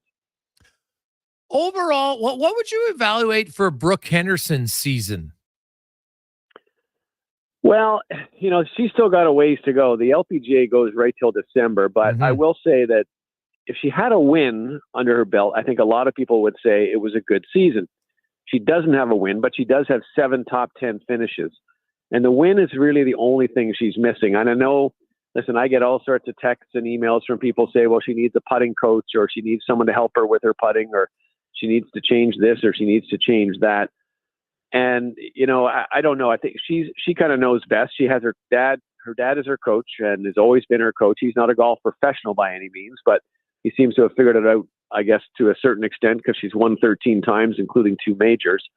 But it might be time for her to sort of look beyond that and get a specialist in to sort of help her out. But listen, if she comes down the stretch and wins somewhere around here, we'll probably forget about that and say, oh, what a great year it was for Brooke. But the short game, the putting especially, is really her weakness. And it's sort of hard for her, I think, to go out there and play tee to green very well, hit the ball well, get it on the green, and then, walk off missing a birdie chance, or worse, making a bogey.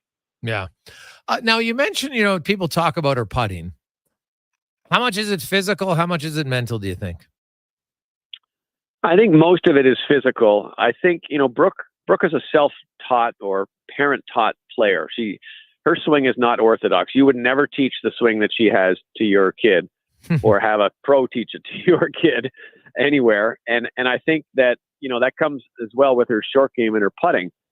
And her short game, her wedge play is very one-dimensional, where I think she could add some different shots to it and play a little better. And her putting isn't terrible. It's just very, very streaky.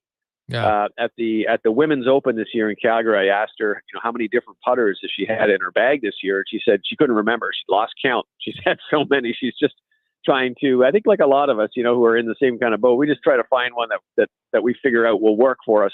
We don't really worry about the guy who's holding the putter, which may be the bigger issue. So I think that she's, she has to figure out what her putter, how to putt better, and then go find the right putter for that putting. But it can get hot at any time. Just this year, it really has not been that hot.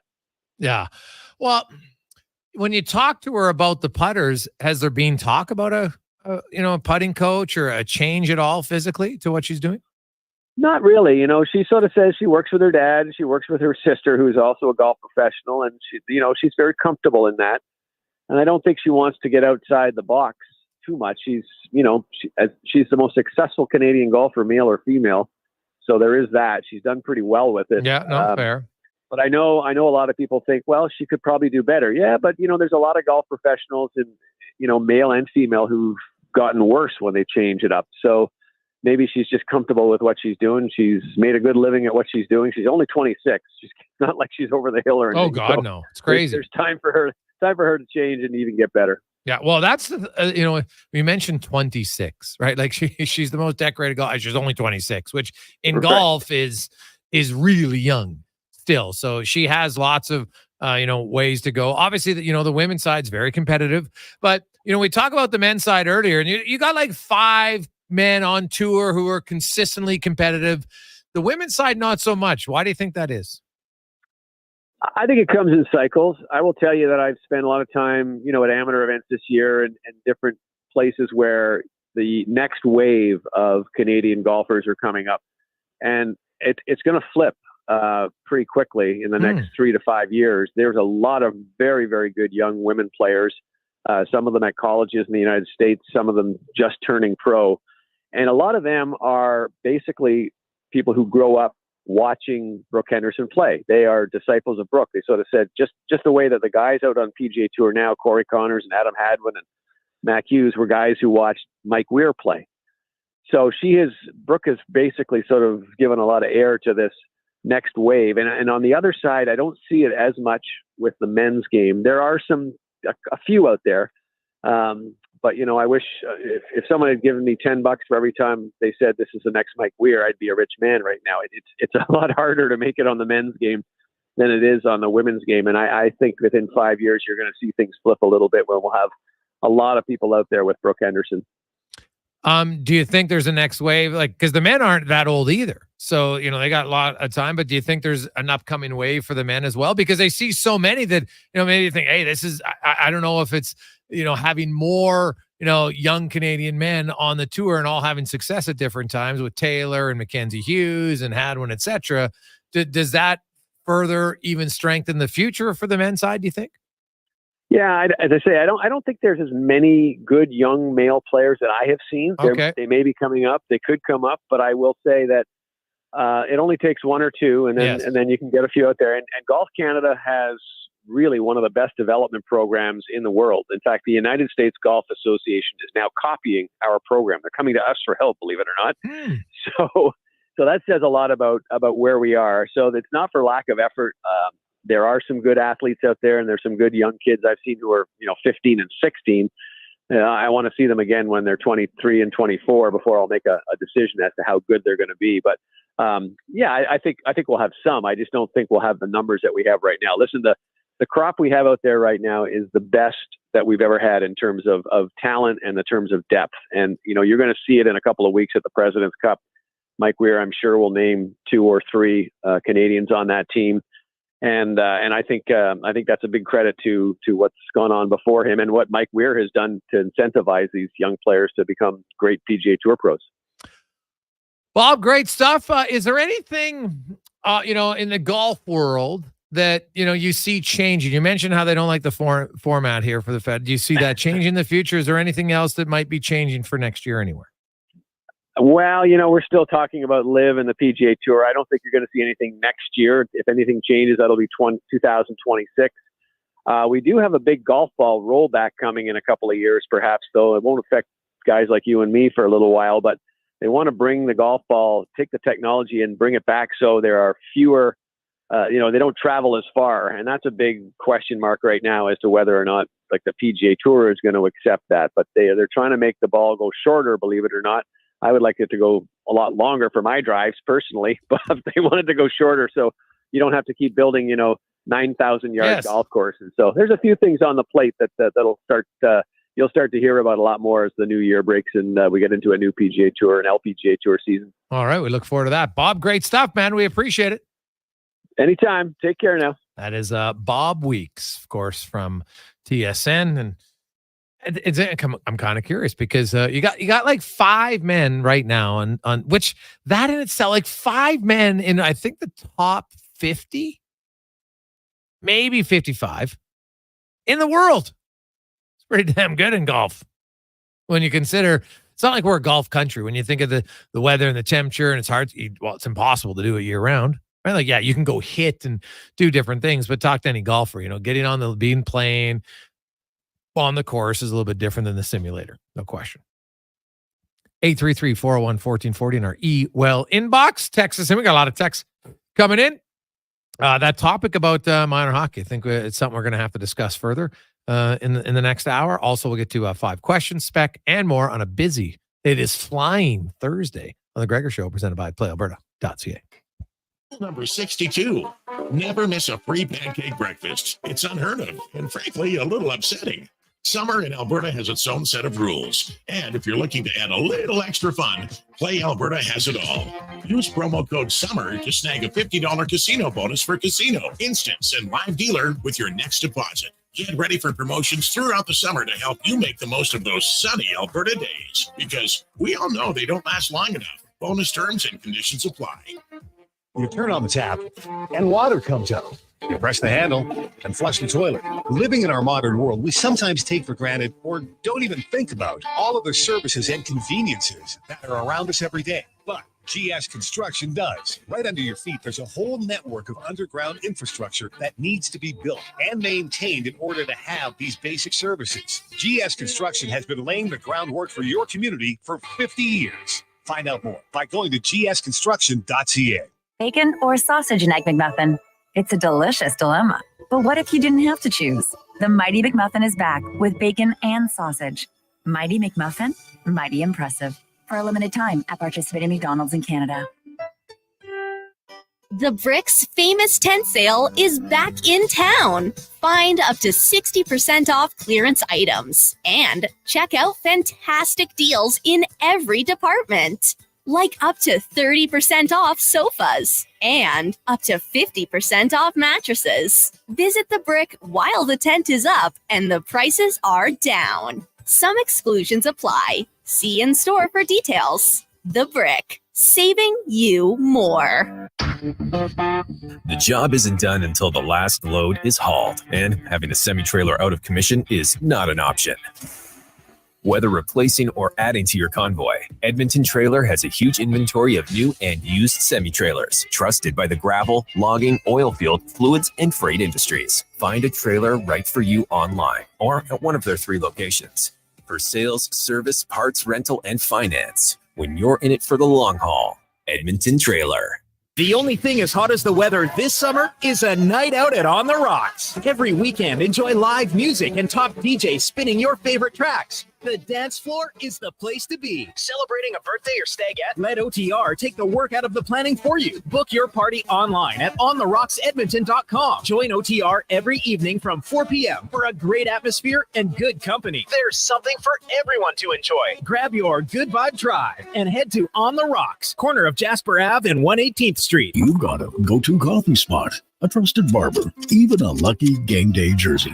But when it's about looking your absolute best, there's only one name you need. Mr. Dirk. Family run since 1939, we're experts in crafting impeccable tailor-made suits and offering a wide variety of everyday styles. Pair that with personalized one-on-one fittings and the convenience of on-site tailoring. Mr. Dirk, elevate your style game. Visit our Edmonton store or explore MrDirk.com. Score big on style with Mr. Dirk.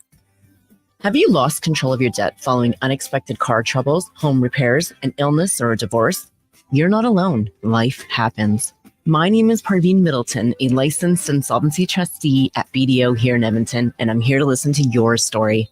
Every day, I craft personalized debt relief solutions to help people like you regain control. Take the first step now. Call 1-833-BDO-TALK or visit bdodebt.ca to book your free consultation. Buying a vehicle at Sherwood Honda comes with 0% intimidation. Seriously, they want you to feel comfortable. So ask anything. There are no dumb questions. How does this car compare to that truck? Ask it. Could the payment be this much instead? Feel free to ask. At Sherwood Honda, you can ask anything without fear of judgment. Like, do you folks have a jingle? Okay, a few dumb questions. And if you have questions about car buying, it sure would make sense to ask Sherwood Honda. You wanted local sports on weekends. Saturday mornings at 9, check out the Saturday Sports Setup, where we'll tee up what's happening on the weekend sports scene. Tune in Saturday morning at 9 on Sports 1440.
Jason Gregor, Connor Halley rolling through with you on Sports 1440, Oilers Nation YouTube, Facebook, as well as on X, streaming live at sports1440.ca. Man, the streaming live numbers are awesome. Our radio numbers are awesome. Hey, thank you very much, everybody, for tuning in, watching, promoting it, sharing, communicating on social media. It's been awesome. It's station's doing very well, and obviously we're looking to improve and keep growing. Got some new additions coming, so it's going to be fun.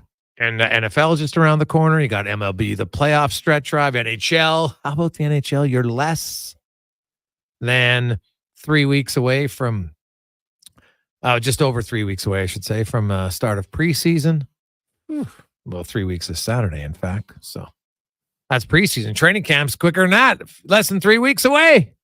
So need a lot of questions. Should be fun. Let's get to 5 questions brought to you by The Brick, and check out their fabulous tent sale for all their home fitting needs, from mattresses, bedroom decor, and sofas to appliances, electronics, and dining furniture at The Brick and thebrick.com. It's time for 5 questions on the Jason Gregor Show. All right, Jason, question number 1. Got to mix in a little Oilers talk, of course. How many PTOs do you think the Oilers will offer up this season? Oh, PTOs. Like, if you're a forward, are you coming to Edmonton on a PTO? I don't know, how many opens do they got? I could see a left defenseman on a PTO. For sure. Oh, Mark Giordano. To go, maybe Travis Dermott. Just saying. So I'll say 1. I'll be a little more wild. I'll say 2, and maybe it's going to be the Chris Versteeg approach, right? Where you come to Edmonton, you show that you can play with top end players. Maybe you don't sign with Edmonton, but you open up some eyes around the league. Of course, Versteeg ended up signing with the Flames. I don't know if that would be the case, but I think there might be a second player coming in just to show that they still got it. And I'll say 2. Question number 2 for you. We saw Steph Curry sign for another year in Golden State. I think that makes it a little bit more likely he'll play his whole career with one franchise. So when you think of the greats of all time to play for just one team, who comes to mind? Oh, just one team. Well, I guess I got to go probably Joe Sakic. If I had to pick one, he would be at the top. I'll take Larry Legend, and I mean it in 2 ways. Larry Bird, Larry Fitzgerald. I'm going to go with those 2. Always love Larry Fitzgerald. So got to squeeze that in when I can. Gregor, we're going to have 2 AFC West guests on the show today. I'm going to say the Chiefs are going to win the division. But who do you think finishes 2nd through 4th, and in what order? Go ahead. Well, of course, I'm taking the Chargers to go 2nd. You got Jim Harbaugh. That's double-digit wins. Lock it in. Only one with a proven NFL quarterback out of the. Are you what? No, that's true. That part. I'm just laughing about the other part. I almost snapped there. That would have been like the only time I get angry. You say Justin Herbert isn't a proven NFL quarterback, and then can he win a game? Yet to be seen. That's yet to be seen. Yeah.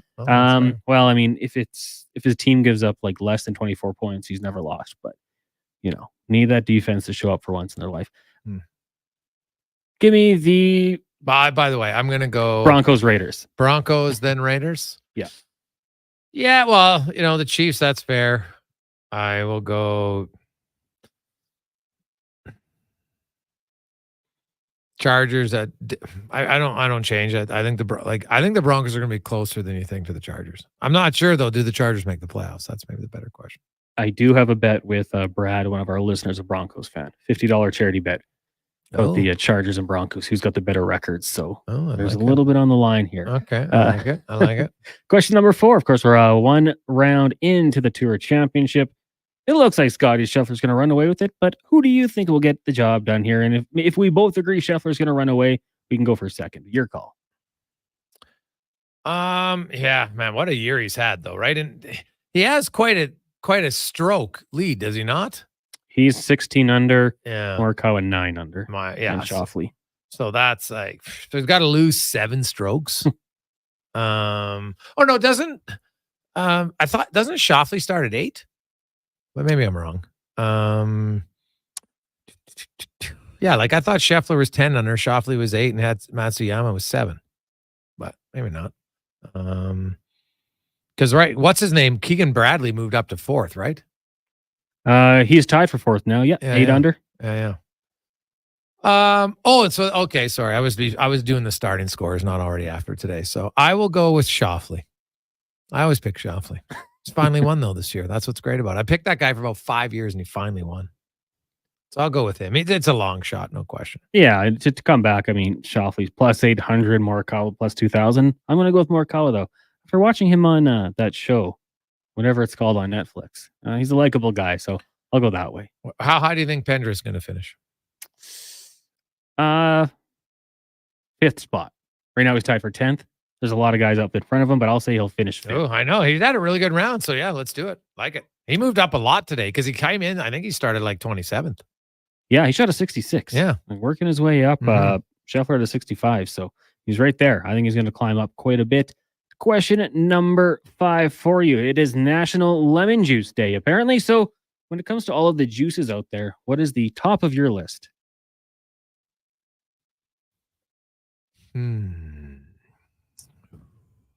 Favorite juice. Okay, so we'll exclude gin and juice. No, I'm kidding. I will go. I like orange with no pulp. Good pick. Now, there's a few I like, and it's not just because, they dropped us food off earlier, but McDonald's, you remember the apple juice with the tin foil? And you put this and you poke the hole with the straw? Yeah, that's got to top the list. Yeah. But then they also, with some sporting events, they would drop off that orange drink. Do you remember that? Oh, of course I remember Wasn't that. Juice. I don't know what it was, buddy. So good. Oh, God, that was unreal. What I would do for a little, if they could bring some next time to the studio, that'd be great. I still like the McCain lime. Right, the frozen one, like the cylinder of yeah. Right, you have the little white strip. You have to pull it open, and then the silver top pops off. You put it in, and then you put in whatever size is three of those of water or 3.5. So I would always put an extra one because it was pretty sweet. But man, I love the lime ones. So good. I haven't had one, and I don't really drink juice anymore. Right, like I don't know why, but I don't. I could never drink apple juice. Unless I was full. I couldn't drink apple juice first thing in the morning ever. Too sweet? No, just too acidic for me. It used to give me gut rot. So could never do it, unfortunately. But I do agree with you. The apple juice was quite good. Quite good. So like the closest I'd come to juice, like I like the Very Berry. I don't it's more of a smoothie, so it probably doesn't qualify as juice, but the Very Berry at the Booster Juice, one of my faves. One of my faves. Hey, guys, how come nobody picked Cal Ripken? And not a bad career old Cal had. Like, there's a record. If we talk about records that will never be broken, I'm putting Cal Ripken's consecutive games played up there. Like, does one player even play all 162 games this season in MLB? No chance. No way. Like, that's kind of unfortunate. Like, you have more advancements in training than ever before. Rest and we're like, oh, but the guy needs a day off. He can't play. Like, that's why sometimes I'm like, you know what? They're like, oh, he needs it. Why? You tell me that one day is making that much of a difference to a guy? So I don't know. That's, to me, I think it like, do the NHL players still play all the games? Lots now, unless they're hurt. So I shouldn't say that. I believe Matt Olson played 162 the last couple of years. Last 2 years in a row? 2000, yeah, like 22, 23, yeah. Okay. Marcus Semien did it 2 of the last 3 years, did it once in 2019. So some guys still do it. I shouldn't just dismiss it that quickly. Yeah. So George Springer did it in 2016. There you go. Can't do it anymore, but he did it once. No, what? Do you know the most games played in a single season? 164? 165. 165? Maury Wills. Ooh, nice. Got traded at the right time. I remember Yandel was the last one, I think, who did. He played 83 games in the season because he got traded from one team to the other and ended up playing the extra. So that happens. You got to be healthy too. So I like it. 4:56 coming up. We have Spec will join us. Bonsignore. We got lots more texts coming in on thoughts. And you know what? A rarity. 100% agreement on the text line today. No one can come up with a counterpoint as to what's negative about having body contact when it's introduced. Make that 3 years, use 16s. So 13, 14, and 15-year-olds, and all the 13s play together. Because you have that option for 15-year-olds right now, right? For 15, 16, 17. Why can't you just move it down one where it's all contact? Simple. Or even better. And I think we have a lot of people saying, Greg, are you sure Ontario does single age? I've never heard of that. Yes, they've been doing it forever. It's actually, there's more provinces that do that than have the 2-year one that Edmonton has. Or sorry, Alberta. Right? I know the HSL does it. It's great. Play against kids your age. This whole thing, you have to challenge yourself against kids a year older. Really? The Ontario who, last I checked, they develop a lot of hockey players. They haven't had it for years. So don't buy in. I can show you irrefutable truth that you don't have to play up. You don't have to. Now they have the odd kid, sure, but 99.99% of them don't. They all play against their A. Birth year, every year. That's who you play. Boom, boom, boom, and you just move your way up. I don't know why Hockey Alberta has never been talking about it. And Hockey Canada, I don't know, take some action, make a smart decision, implement it across the country. It's even for everyone. Problem solved. Very simple. You can figure out the small rural areas and have flexible adjustments so everybody gets to play. It would be great. Let's get to Mark Spector after a Connor Halley Sports 1440 update brought to you by EUL, supplying the City of Champions and all of Alberta with great electrical gear since 1976. Shop online 24/7 at ewel.ca. This is a Sports 1440 update. Vancouver Canucks goaltender Artur Silovs will not play for Latvia at their Olympic qualifiers. The Federation citing a knee injury, also saying that the inflammation could threaten his availability for the start of the NHL season. Carolina Hurricanes veteran forward Jesper Fast is not expected to play in the upcoming season after undergoing neck surgery in early August. The 32-year-old suffered the injury during the season finale against the Blue Jackets this past year. Some news from Elks practice. Trey Ford limited at practice once again. Running back Javon Leake was a full participant, as was safety Lucius Purifoy. Linebacker Niles Morgan did not participate with the ankle injury. The Elks back in action Monday, taking on the Stamps. Some breaking news from the NFL. Brandon Ayuk apparently staying with the San Francisco 49ers, agreeing to a 4-year deal worth $120 million. That comes from Ian Rappaport at the Paralympics. Aurelie Rivard finishing bronze in the women's 50-meter freestyle. Kate O'Brien was bronze in the women's 500 time trial. Major League Baseball. A couple games going on right now. The Athletics lead the Reds 6-5 in the bottom of the sixth. And in the first, the Phillies and Braves are scoreless. We're 10 minutes away from the first pitch as the Red Sox taking on the Jays once again. Bowden Francis gets the start for the Bluebirds. You'll also have the Astros and Royals and the Orioles taking on the Dodgers. And at the Tour Championship, one round in, Scotty Scheffler atop the leaderboard 16 under, Colin Morikawa, and Xander Schauffele both 9 under. The lone Canadian Taylor Pendrith currently -6. Coming up in hour 4 of the Jason Gregor Show, we'll be joined by Mark Spector of Rogers Sportsnet and Vegas Raiders beat reporter Vinnie Bonsignore. I'm Connor Halley. This has been a Sports 1440 update. Sports 1440 in West Edmonton Mall and Wetaskiwin. CKJR is a Stingray radio station. Download the free radio player app and listen wherever you go. Be melancholy, not melancholy. Summer is ripe for fun, and some Booster Juice bestsellers are back in season. Watermelon smoothies, including the refreshing Watermelon Wave, a berry burst of strawberries, raspberries, pomegranate, and vanilla frozen yogurt, and fan favorites, Watermelon Explosion, a refreshing burst of bananas, mangoes, and pineapple, both made with watermelon sorbet and probiotic yogurt. All of the watermelon, none of the seeds. Visit a Booster Juice near you today or download the Booster Rewards app.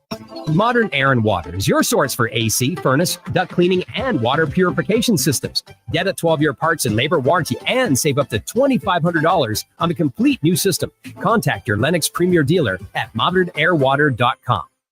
The Toronto Blue Jays are on Sports 1440. Every weekend, catch all the action with play-by-play announcer Ben Schulman. The Blue Jays, this Saturday and Sunday on Sports 1440. Edmonton's home for all things sports.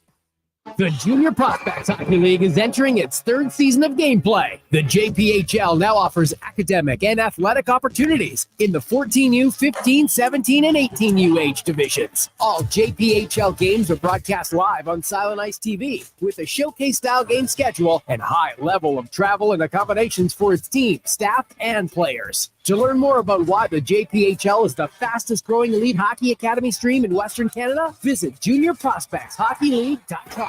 Whatever the project, big or small, when you need metal cut precisely and promptly, you need Metal Supermarkets. That's right, fast, so you can get it done, then enjoy. Continuing on, a lovely what third. you do with all that extra time. Look, I'm up. I'm paddleboarding. I'm hating this. Maybe find another summer pastime, but in the meantime, see the pros at Metal Supermarkets, the convenience stores for Southside, West End, metalsupermarkets.com. A crowd this big can only mean one thing: 0% financing at Chevrolet. Right now, get 0% financing for up to 60 months on the 2024 Chevrolet Silverado 1500 Crew Cab RST. Get the power you want this summer. The Silverado's 6.2-liter V8 engine. Plus, get the comfort you need with dual-zone automatic climate control and a 13.4-inch diagonal infotainment system.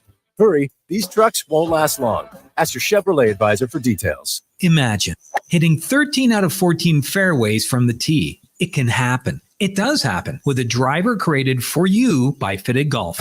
We are the only company in Edmonton who fits for all 9 features of each golf club. Amateurs learn to play like amateurs from amateurs. Come work with our professional team of scientists, engineers, and club builders and get fitted with the clubs designed for one golfer. You visit fittedgolf.ca today. Fitted Golf, where we continue to prove it's your clubs. Bacon or sausage and egg McMuffin? It's a delicious dilemma. But what if you didn't have to choose? The Mighty McMuffin is back with bacon and sausage. Mighty McMuffin, mighty impressive. For a limited time at participating McDonald's in Canada.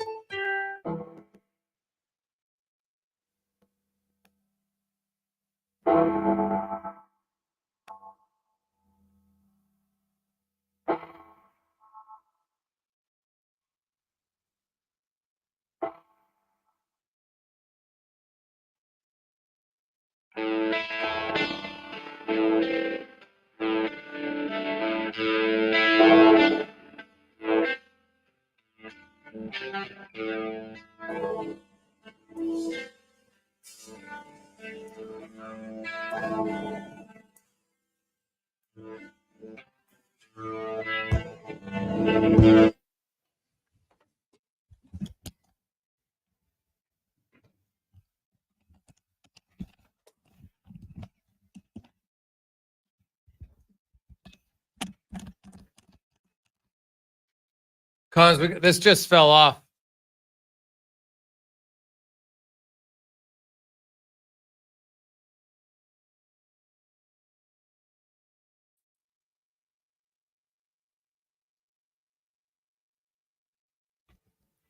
Welcome back.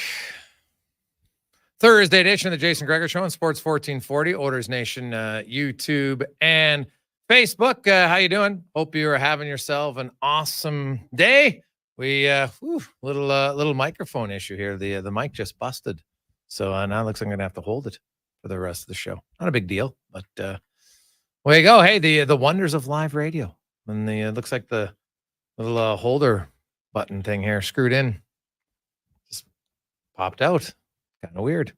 Anyway, the Gregor Show is always presented by PlayAlberta.ca. You know what? Sometimes you just got to handle things on the fly like you do at PlayAlberta.ca. I got to get into the Daily Grand where you can win $1,000 a day, $7.2 million for the next 20 years. Just wake up, get an e-transfer, boom, 1,000 bones for you. Fantastic stuff, I tell you. Fantastic.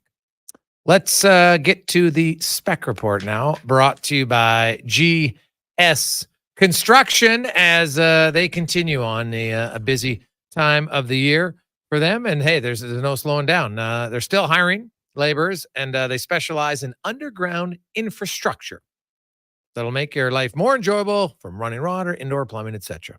They're the grinders of the construction industry. GS Construction, as Mark Spector from Rogers Sportsnet joins us. Spec, how you doing? Good. Your microphone situation sounds like my golf game. Something different goes wrong every day. It's true. It's true. You got to adapt. You got to make a move. Now because it broke, and now there's like this red light, and it's just like I'm like a chicken in the chicken house right now. And it's got that big red light. It's like I'm like Kramer with Kenny Rogers chicken, right? Remember when he'd open the door? That's basically what this red light is doing to me right now. So hopefully it'll give you a bit of a tan over there. Yeah, wow. Yeah, now it just looks like I'm like a real red bald head. So not necessarily a great look. You look a little bit like a goal light, which is right for this time of year. Yeah, that's true. Yeah, let's turn it on. Let's get ready to roll. Spec, I want to talk we saw the Paralympics get going today. Canada's already got 2 medals. I think we're going to do very well in that.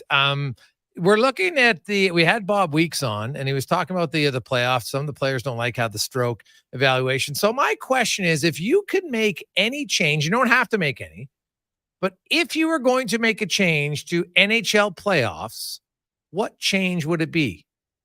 Or do you like everything as is? No, I think you and I would have the same change, because I've heard this rant from you before. Here's what I like. Okay. I like the fact that we don't go 1 versus 8. I don't like that. I want Edmonton to play Vancouver. I want Edmonton to play Calgary. I want to see, and so, of late, when those teams make the playoffs, they play each other. Yeah, Edmonton plays LA every day. It could just as easily have been a Canadian team if a Canadian team would have been in the playoffs. So I like that. There's only one thing we all don't like, and that is the crossover thing. When the teams are really close to each other, and the team from the Pacific, like Vegas this year, went over and played in the Central. Yes. I think there should be a threshold of a couple of points. If it's close enough, leave them. If it's a huge advantage, okay, I get it. But it's never a huge advantage. It's always a 1 or 2 point thing. Now you got Vegas going through the Central when they should be going through the Pacific. That's the only change I'd make. What about you? Yes, that is a major one for sure. The other one I would contemplate is the 2-3-2. And if now I know some would say that that's maybe more of an advantage to the road team, right? You win 1, now you got 3 consecutive home games. Sure. If you think like if you're the higher seeded team and you can't necessarily win 1 out of 3 games on the road, then you probably don't deserve to win anyway. So that's the way I would look at that. But I would have to be convinced, to be honest, for that one. I'd have to look at the numbers, but I love to me, there's zero reason to have a crossover when it's 4 teams in each. I wouldn't even want a point threshold, because as you mentioned, there's rarely ever a significant difference from the number 7 to the number 8 seed overall. So when it's 4-4, if the whole purpose of the regular season is to have, create rivalries, why would you change it in the playoffs? Doesn't make any sense to me. So that's the change I would make. Right. I think, and the 2-3-2, remember, like, you got to look at these things through the lens that reminds us, like, more than half the leagues in the Eastern time zone. So they're not worried about 2-3-2, 1-1, because they don't barely travel. The Islanders and Philly, when they play each other, who cares where you're playing? It's a bus ride. So, Toronto, Boston, it's an hour flight. So you'll remember back several years, they decided we're going to do this if it's an Eastern team playing in the Pacific time zone. And Detroit played San Jose. Remember this? And Detroit was allowed to choose. Okay, we'll do a 2-3-2 and save us all some travel. Yeah. And then Artur Zerbe came up like Wall and beat Detroit. Yes. And that was the very last time that anyone ever. I'd like to know, like, I'm pretty sure that's not in the rule book anymore. I'm not sure how long it stayed in the rule book and nobody used it. It became like a dormant rule because nobody exercised it after Ken Holland's Red Wings lost that series to San Jose. Yeah. Well, because they were going 3 time zones, right? So it's a good idea going 3 time zones. It's a good idea. Yeah. No, I could see why they thought at the time, like, hey, we should do this. It makes sense, but it didn't pan out for Detroit, which just because you lose the series, was it because of that? Like, if I'm not mistaken, they were out shooting him every game. It didn't matter if it was home or away. They just couldn't score. The Latvian sensation stood on his head, and that was why they won, right? With arguably one of the worst goalie helmet mask combos in the history of the NHL. Yeah, he won. Yeah, that was ugly, that old Jofa. Oh, but I mean, God. let's put it into context that our listeners might get. Like, think back at Edmonton, Florida. There's no better example of a series that you could have gone 2-3-2 with than Edmonton, Florida. The travel when we started going 1-1-1 was ridiculously far. So would it made a big difference if it went 2-3-2? Frankly, Florida won the first 2 in Florida. We came back, they won game 3 here. And I'm not sure it would have made any difference at all in terms of how the series unfolded. What do you think? Well, you never know, but you're right. Like Edmonton, if it was 2-3-2, they won game 5 in Florida. So could you argue they would have won game 5 at home, right? But then they would have had to go back for Florida for both games 6 and 7. So, for Florida, they might have looked and said, yeah, like they won either way. So would it have made a difference? It would have been less travel for sure. So, that's because that was the longest travel in NHL history for a Stanley Cup final. So, and so, which would mean that it's the longest travel in NHL history because there's no ones in the rounds prior. They're going to be longer than that. So, and it will be hard. I think maybe Vancouver and Florida would be farther, I think, by a bit, but that's about it, right? So the chance of that one being broken historically is going to be pretty difficult. Yeah, and it would have to be the only thing Vancouver has is an extra time zone as well as a few miles. So that would be more onerous, but I'm with you all the way. Other than Vancouver, Florida, I don't think it's possible to get further away, than the one we had. Anyway, I'm here to tell you, as a guy that did travel it, and I don't have a dog in the fight because I'm not playing or coaching or I don't work for the teams. Yeah, I would 2-3-2, count me in, pal. I'll take that every day. Oh yeah, I could see that for sure. And it's just like in the regular season, Spec. I loved when the NHL had games, and there are a few teams that play 2 consecutive games in the same city against the same team. I think there's because I have a whole article coming out next week that breaks down all 32 teams' schedules pretty in depth, and there's a few teams that do it. Some actually do it twice. And really? Yes, and I looked at that and I was like, it's like if your whole thing is trying to be about players' rest and recovery and everything like that, well, you could go to, for instance, Edmonton could go to LA, play 2 games in LA, 2 games in Anaheim. It's a 4-game road trip. Then they come home. The next time they go to San Jose for 2, and maybe that's a bad example because they're so close. But even because I know you can't do it out east, and that's fine. But on the years where you play St. Louis twice, not every team, but even if 10% of your road games had that happen, Spec, it's a little bit of extra savings from the, if you look at it strictly from a cost perspective, from, players' rest perspective, from if we want to look at it from a green perspective, it's fewer flights. That's better. So And the best thing is for the fans, usually those second games, and we saw it during the COVID year. Now, there's no fans in the building. When you put fans in the building, there's naturally more emotion. Every player's told us that. It's a fact. We all see it. Fact. And you would have, not everyone, of course, but it increases the chances of that second game just having a little bit more animosity, a little bit more vigor. And that's better. That's best for the game, because some of those January, December, February games at times can be a little tiresome for everybody involved, from fans to media to players. I get it. So this just adds a little juice. I'm really kind of surprised why when I see a few of it, I'm like, it's possible. Why not do it more? Well, there was a time when they talked about it and how, saving, money and airfare, and you're right, getting greener and all that. It was just all a bunch of talk. The NHL talked a great game. They didn't do any of it. Throw COVID out the door. Obviously, remember Toronto came out here in COVID. I think they played the Oilers 3 times in a row. I think they beat them 3 times in a row too, as I recall. That's different. That was the pandemic. As it is today, we've gone completely back to where the league was. All that was a bunch of hot air. You're telling me there's a couple teams that do it. I'm happy to hear that, Jay. I didn't think there'd be any. And I'm here to tell you, I couldn't agree more. Like, if Edmonton's going to Dallas twice this year, play it on a Tuesday, Thursday, or play it on a Friday, Sunday. Like, I got no problem with it. The players would have, I'll tell you right now, the players would have zero problem with it. Flying there once, having a day off in the same town, not getting on a plane for like 3 or 4 days. Do that in St. Louis. Do that. Obviously, you're not doing it against these because you only play there once, but do that in Nashville. Absolutely. And hell, you could figure out a way. I know guys like the California trip because it's a little dose of summertime in the winter in Edmonton, but I'm here to tell you, you could go play. You could do a 4-game road trip and just bus between Anaheim and LA and live in the same hotel. So all of that works for me. The league has gotten away from it, but I don't know what the reason is for it. I think they're all good ideas, Jay. Mark Spector joins us here in Sports 1440, Oilers Nation, YouTube, and Facebook. And one last one, Spec, while we're just pontificating over different topics and ideas. I look at the NHL, and there's talk, and so this maybe would come in the next CBA of 84 regular season games, fewer preseason games, so they even out the schedule, and then you would have a full 28 games in your division, because right now it's 26.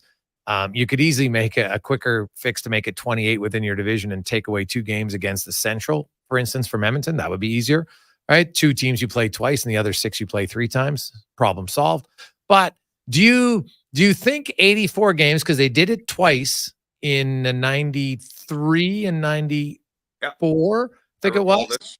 Do you think they will actually go to the 84 regular season games? Well, I hope that if they do, it comes at the expense of preseason games. Yeah. Well, that was part of the deal, right? It's supposed to be 4 preseason if they get to 84. Not because right now they're playing 8 preseason. So, well, some Edmonton does, but lots of teams only play 6, Beck. That's what's all about it. They don't need more. Probably would be 4 to 6 is probably what you're saying. Yeah. Okay, that's it. Like, I'm looking at it from the fans' standpoint. Right now, the fan has to pay for 90 hockey games, right? So if you're telling me if I'm a fan and I'm paying for tickets, I'm still paying for 90 games, but now 2 of them aren't preseason, but they're actual games.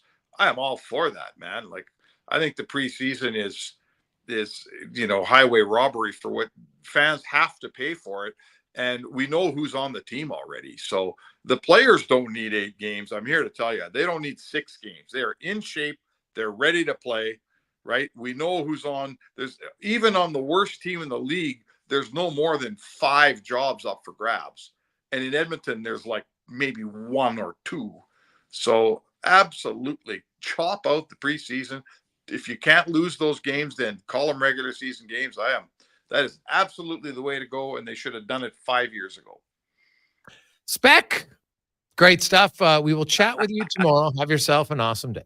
All right, get some sunscreen on there, Jay. You're looking a little yeah, exactly. Kenny Roaster's chicken in here with this red light. Yeah, fantastic. Awesome. Thanks, man. Have a great day. That's Mark Spector from Rogers Sportsnet. When we return, yes, for anybody watching online, I just want you to see the red light here. There you go. That's it.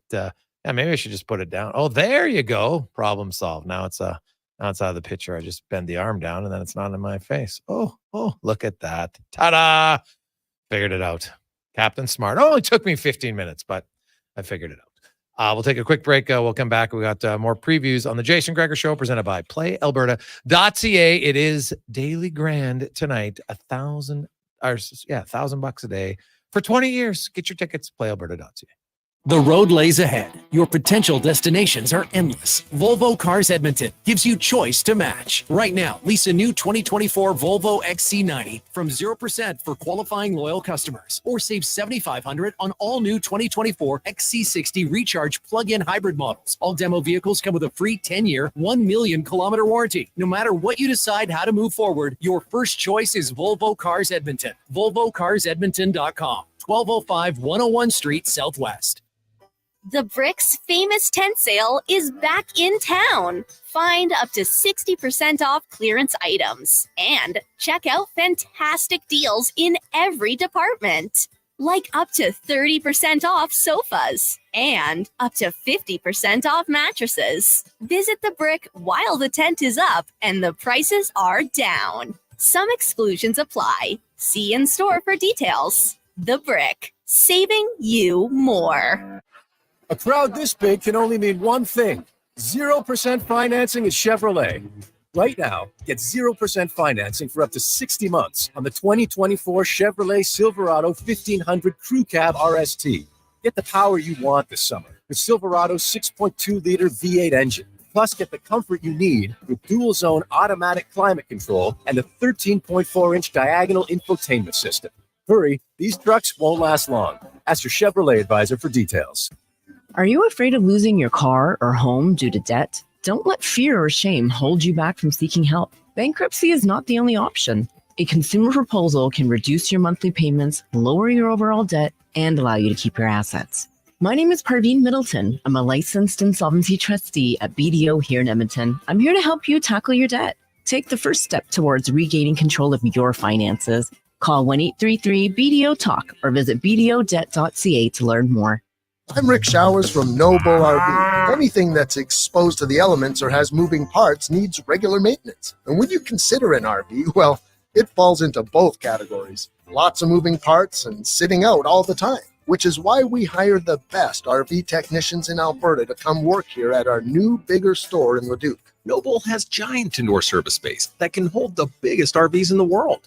That's right, Bob. The vast majority of our indoor space at No Bull is dedicated to service and repair. You spend the summer in the great outdoors, and we spend the winter doing scheduled maintenance, so you're ready to go next season. Sounds like a year-round thing, Rick. That's it exactly, Bob. Our techs are the most highly experienced men and women in the business. We're solving problems and creating solutions every day. Whatever your used RV needs, our service team has seen it before and knows exactly what to do. And that's No Bull. NoBullRV.ca. Rule number 41, never challenge a goose in the Bow Valley. They run this town and they know it. Summer in Alberta has its own set of rules. And if you're looking to add a little extra fun, Play Alberta has it all. Use promo code SUMMER to snag a $50 casino bonus for casino, instants, and live dealer with your next deposit. Get ready for promotions throughout the summer to help you make the most of those sunny Alberta days. Because we all know they don't last long enough. Bonus terms and conditions apply.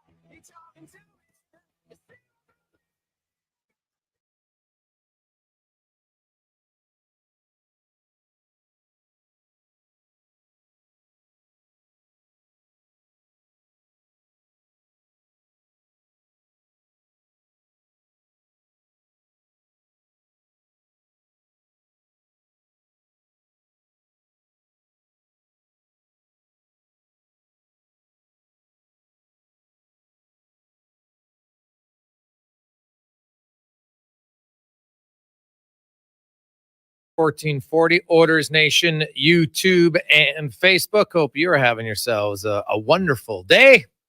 Jason Gregor, Connor Halley, as we continue our NFL report, stopping in today, another West Coast team, the Raiders, the Vegas Raiders, and what is in store for their season.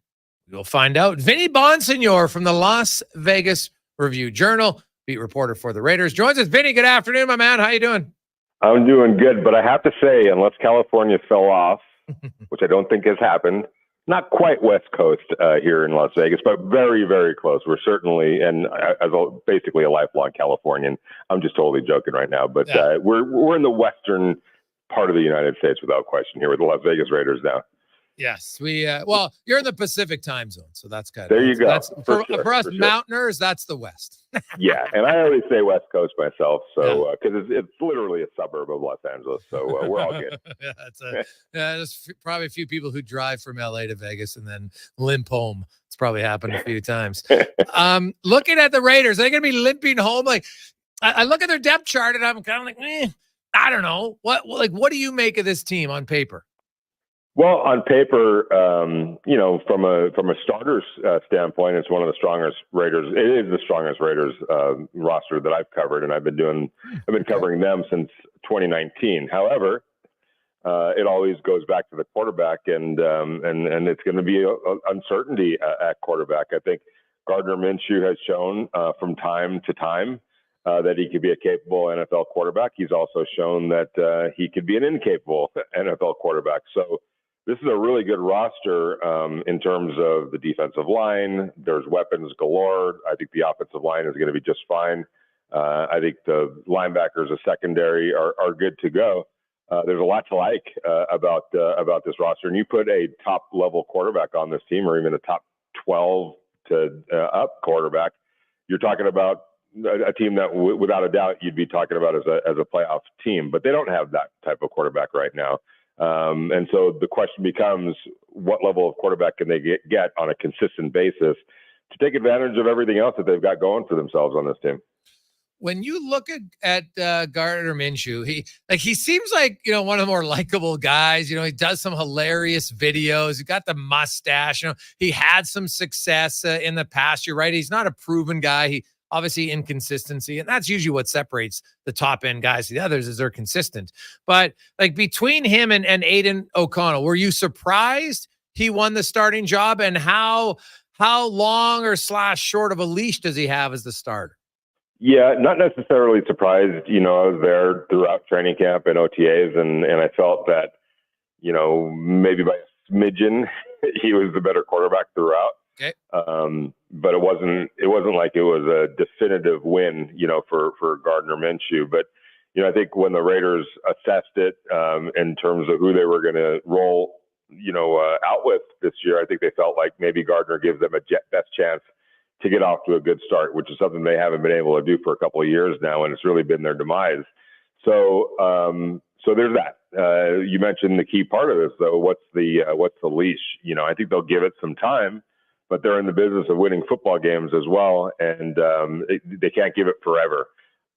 So it'll be interesting to see how long he holds on to the job. I don't think anyone's predicting, that he's just going to cough it up immediately, but they're going to need to see what they need to see for him to hold on to this job, and that really comes down to wins and losses and really how this offense is functioning. They're not going to have I don't think necessarily a quick trigger, but they're not going to wait around and wait for this thing to get better if he's, not playing well 4 weeks into the season. Looking at it, there's always the question that relates to the team, but also a little bit of a fantasy perspective. Zamir White is the running back. How much of the bulk of the load is he going to have?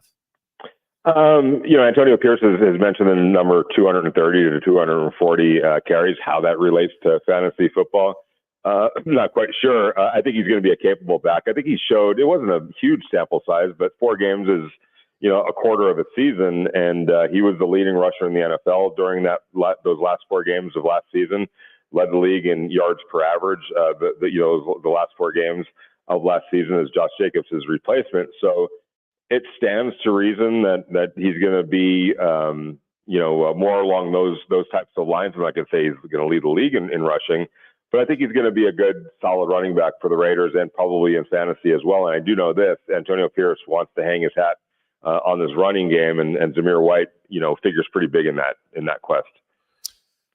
When you look at the receiving core, you got, obviously Devontae Adams. He's elite, one of the best receivers in the game. You throw in Jacoby Myers, Trey Tucker. Who do you like? Myers and Tucker. Who do you see as the number 2? Oh, without question, it's Jacoby Myers. But that's from the receiver standpoint. The guy that, and I think Trey Tucker is going to have I think he's going to kind of be a breakout player. I don't know exactly what that's going to look like in terms of numbers. He's playing around a lot of really good players that the Raiders want to get the ball to. But the guy that I would kind of keep an eye on, or 2 really, is Michael Mayer, the tight end from last year out of Notre Dame, and then Brock Bowers, who I feel could end up being one of those steals of the draft type players. He is just a phenomenal athlete, and when the ball is in his hands, he's dynamic, and I know the Raiders want to get him the ball. So I think it's going to be one of those week-to-week type situations. Who might get the bulk of the touches? A lot of it's going to depend on what the defense is doing. But between Jacoby, between Devontae, and between Brock / Michael Mayer, all 4 of those players are going to figure prominently. And then you've got Trey Tucker kind of finding some open space based on the coverages that the guys that I just mentioned are going to get. Somebody that they could spring free and get the ball in his hands and you let him use his speed and athletic ability to do some damage.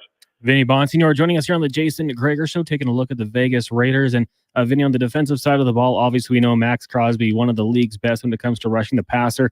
But the team does bring in Christian Wilkins from the Miami Dolphins. They drafted Tyree Wilson last year. Just wanted to ask you, on the back end of that secondary, who do you think is someone we should watch out for, someone who can step up and make some plays for this team? Yeah, a couple really. Jack Jones was sort of a revelation when the Raiders picked him off waivers late last season. Took 2 to the house for pick 6s in last 3 of the two over the last 3 games of the last season. And I have a feeling that that's going to be something that you're probably going to see happen again, probably multiple times this year. He's just such a fantastic athlete, great instinct. So Jack, Nate Hobbs, if he's healthy, is one of the better slot cornerbacks in the league. And, but behind them, you've got 2 capable safeties in Trayvon Merrick and Marcus Epps. And another young player that they really like, I thought had a really strong, training camp and needed to have a strong training camp, is just Jacorian Bennett. Their young cornerback from Maryland, started the year last year as a starter. Had some injuries and a few hiccups, but I think he's learned from the experience and seems to be on the cusp of really being a dependable player for them. Wanted to ask you about Raiders Nation, just the response to the hires over the offseason, bringing in Luke Getsy from the Bears, where it's kind of up and down with Justin Fields. Antonio Pierce sticks around, obviously he's the head coach, but then Tom Telesco coming over from Los Angeles. What's the fan base thinking about the squad that they've assembled here to run the franchise for the foreseeable future? Yeah, I mean, no doubt there's some curiosity about Luke Getsy, and I think it kind of boils down to, all right, well, what was the issue in Chicago? Was it Justin Fields or was it Luke Getsy? Watching the Bears, and trying to get a feel for their offense after Luke got hired, you just have to wonder if that was a good fit to begin with. And it's probably a cautionary tale if you're a young coach who's sizing up situations in terms of moving on as an offensive coordinator, or for anyone that's looking for a promotion, even as a head coach. This is a classic case of, does the personnel fit with what you're trying to do? And when you have a quarterback like Justin Fields, who just isn't a very accurate thrower, well, that kind of flies in the face of what Luke Getsy wants to do. And that's kind of a West Coast offense where it's all about accuracy, delivering the ball, with precision on time, and let the weapons do, everything else. And Justin Fields just isn't that type of a quarterback. Not to say that he doesn't have a future in this league. That all remains to be seen. So again, it's kind of a cautionary tale of, yes, that looks great because there are only 32 offensive coordinator positions in the NFL, but what situation are you getting yourself into? Fortunately for Luke, he's getting another chance here in Las Vegas. I'm not sure the quarterback situation, it might look a little bit different, but how much better actually is it? That remains to be seen too. But it feels like at least, for him, Gardner or Aiden are better suited to run his type of an offense. And we'll see, to what level, again, either of those quarterbacks is going to be able to operate it. Vinnie Bonsignore joining us here on the Jason Gregor Show. Just one more for me. I want to ask your thoughts on the new kickoff rules. We know for years the Vegas Raiders or Oakland Raiders going back in time have had really good special teams. Daniel Carlson's not going to be an issue. The Iceman, I think they call him. But what have you thought about the new kickoff rules, and who do the Raiders plan to have back there returning kicks? Yeah, Tyreek McAllister, who I'm sure you guys are pretty well aware of, playing up in Canada last year, and really stole a job here with his speed and athletic ability, and just kind of came out of nowhere to win a spot on the 53. He's going to figure prominently in the return game, as will Trey Tucker and a couple of other guys. The question that I have is, I just talking to some people in the NFL, two things can happen. One, you're going to have a bunch of breakouts and long returns, and that's just going to cause teams to say, you know what, the heck with it. We're just going to kick it out of the end zone and let them start at the 30-yard lines and take our chances that way. Or in talking to some people, if the numbers start bearing out that typically, the team that you're kicking it off to is basically starting at the 26, between the 26 and the 30-yard line. They may just throw their hands up and say, "Why risk anything at that point? If we kick it to them, or we kick it out of the end zone, and they're basically starting within the same 3 yards away from each other, the 30 to the 27." Do we even want to risk having any penalties, having any giving up any big plays, or really injuries to players? Why not just cut our losses and cut our risk and just kick it out of the end zone and let them start it at the 30-yard line, which would defeat everything that the NFL is trying to do. Yeah.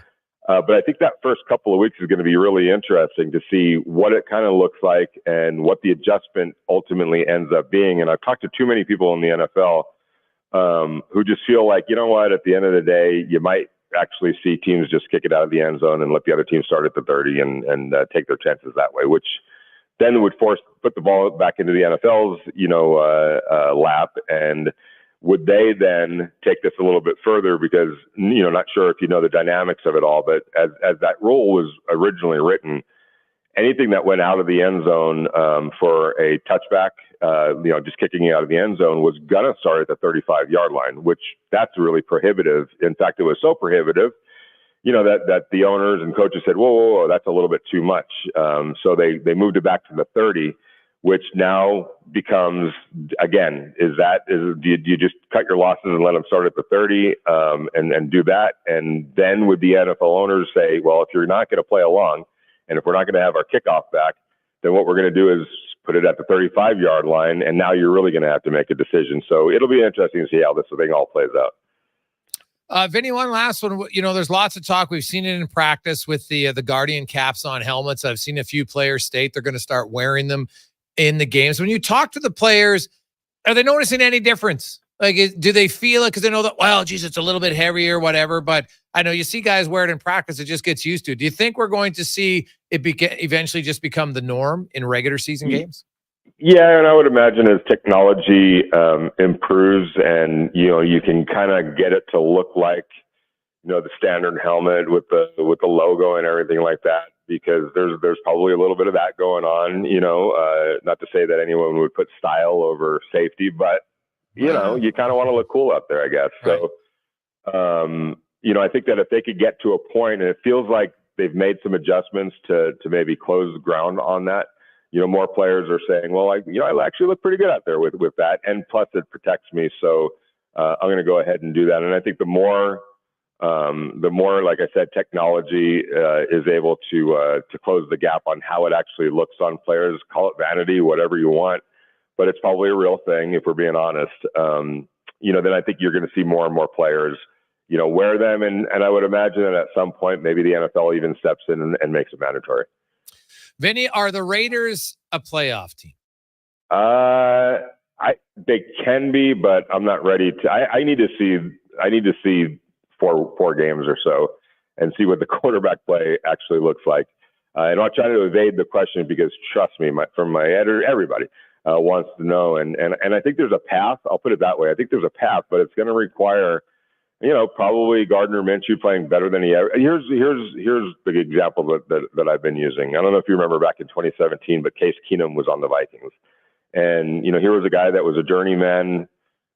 Every year he played prior to arriving in Minnesota, and quite frankly has been a journeyman ever since. But for 1 year in Minnesota, he had the best year of his career, and he played well enough, for the Vikings to win their division, and they advanced all the way to the NFC Championship game. That was the Minnesota Miracle or Minneapolis Miracle against the Saints. So does Aidan O'Connell or Gardner Minshew have that Keenum 1 year 2017 magic in them? And when you go back and look at that year, the Vikings were very similar to what the Raiders are right now. A really good defense, great skill players, Stephon Diggs and Adam Thielen. You just replace them with Jacoby Myers and Devontae Adams and Brock Bowers. You had a good running game. I like to Latavius Murray was their running back that year. You've got, I think, kind of an equivalent in Zamir White.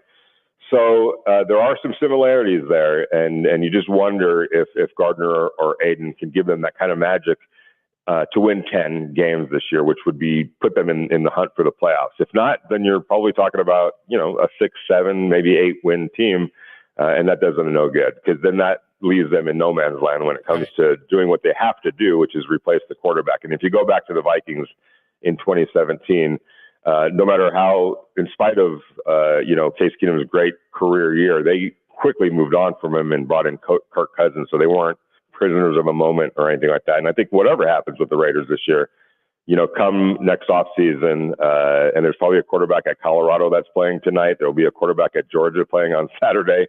And whoever else emerges amongst the college ranks that the Raiders are going to be super interested in. And if things don't work out with the Dallas Cowboys and Dak Prescott, don't be surprised if the Raiders make a big bid to bring Dak Prescott in to Las Vegas.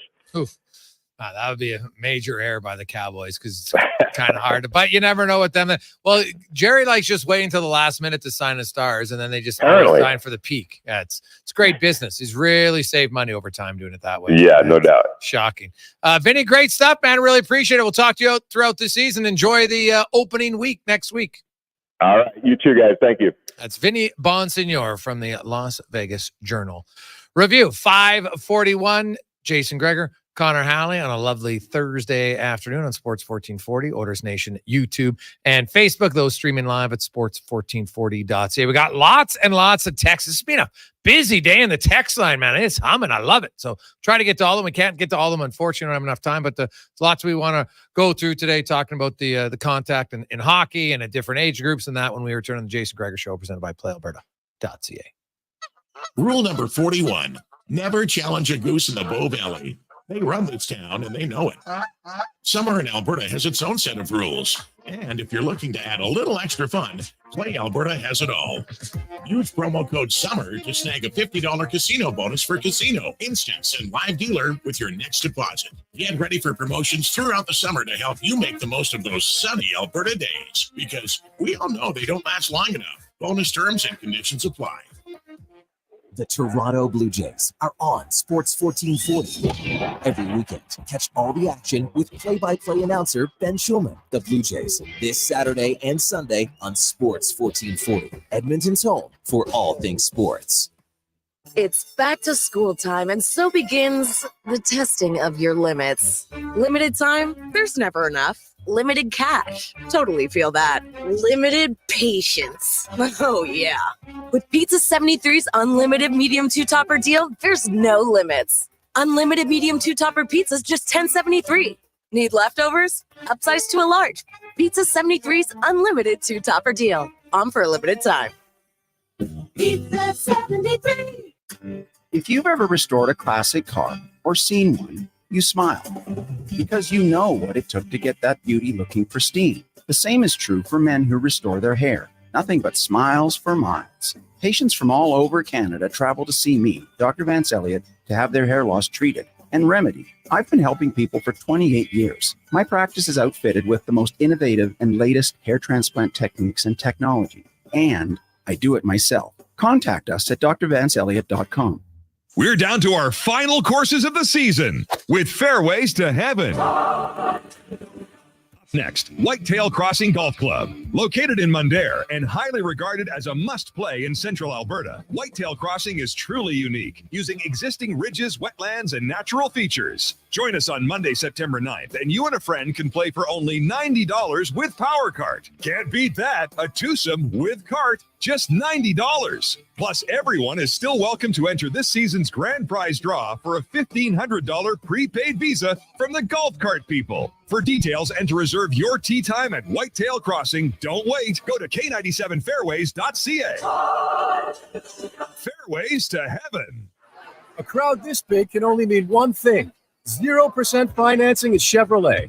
Right now, get 0% financing for up to 60 months on the 2024 Chevrolet Silverado 1500 Crew Cab RST. Get the power you want this summer. The Silverado's 6.2-liter V8 engine. Plus, get the comfort you need with dual-zone automatic climate control and a 13.4-inch diagonal infotainment system.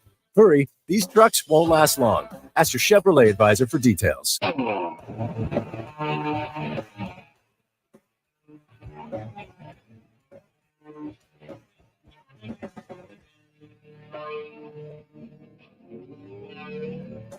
Freezer, as you stand on a pillow in the concrete. Oh, feel it. Maybe he'll see a little better Saturdays. Oh.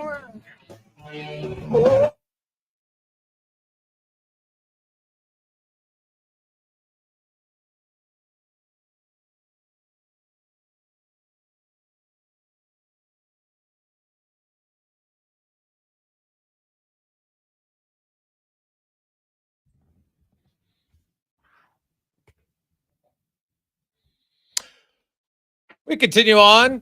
Lovely Thursday afternoon. The Jason Gregor Show alongside Connor Halley is always presented by PlayAlberta.ca, where 100% of the revenue will stay right here in the lovely province of Alberta. PlayAlberta.ca. Get in the game.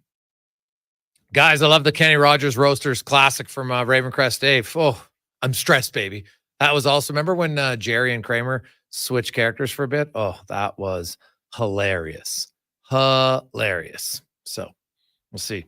Hey guys, any idea why the NHL would schedule a game in Vancouver at the same time as a Grey Cup? From Army Daryl. Well, now I looked up the schedule and the game starts at 5. Basically, a half an hour. While the Grey Cup usually starts at 4:30 Edmonton time, so that would be 3:30. So the Grey Cup's actually going to start before. The Grey Cup sells out all the time. You have fans from all across the country who converge on it. So, the Canucks are probably like, yeah, sure, fine. I don't know. It's not the greatest look, to be honest, by the NHL, but it's, I'd say it's a little bit of a slap in the face, especially it's a Canadian team. If you had other teams playing when if the Vancouver's playing on the road, I could kind of live with it. But to play a home game in Vancouver at the same time, that is somewhat, an oversight. I'd say bordering on a little bit of an arrogance by the NHL to do that. Just my personal opinion. I probably wouldn't have done it. Cons, or do you stand on it? Yeah, I mean, you're taking away viewers, right? You think when it comes to the Super Bowl, there's certainly not that issue, and I don't want to compare the two of those on a global scale, the magnitude and the viewership, but it would seem like maybe the BC Lions, the CFL might say, hey guys, like it's in Vancouver, maybe we hold off on that one for that day, but I'm sure there's gonna be a lot of people that'll just say, forget it, I'm watching the Vancouver Canucks rather than watching the Canucks or watching the Grey Cup or whatever it might be. But yeah, I don't know if it was intentional, maybe just a slight whoopsie daisy by the NHL there. Well, usually you put certain days in, right? Like the team submits days to say, hey, like, can we not have these ones? And trust me, I know that, making the NHL schedule is no easy feat. It would be somewhat of a gong show, I could think, for sure. So we'll see. Also, hey, little shout out for all of those players who are maybe thinking about, you finished your minor hockey and you're thinking, hey, do I want to keep playing?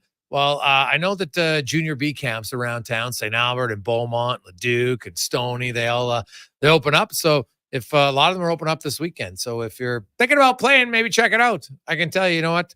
It's a lot of fun. If you just enjoy playing hockey, it's competitive. It's great, but it's fun to just keep playing. And I'll tell you this, you can want to play as long as you can. It's fun. Right? You can always get into men's league, but 18-year-old in men's league isn't as fun as 23-year-old in men's league. 22-year-olds in men's league. It's a little bit better. So I know all that is coming up. We have I know tryouts, lots of different levels are going on right now. So best of luck to all the kids or whatever. Just have fun. Parents, as a reminder, don't put any stress on your son or daughter. Just let them play. I tell you, at the end of the day, when it's all said and done, you'll think back of those car rides home. Were your kids happy to have you there? Were they having fun? Was it a good experience? Did they learn a little bit about themselves, losing, winning? That's what sports says. I don't care whatever sport is. Like, sports can teach us so many great things. It helps us, and you don't even know sometimes about being on part of a team and how it might help you later on in your life. Maybe you're in sales and all of a sudden there's some guys you played with and their dad or they own a company or something, and you get connected that way. Sports is so awesome for some of the relationships. And I know there's the odd time where somebody has a bad experience, and that's awful. Don't get me wrong. Yeah, you wouldn't wish that on anybody.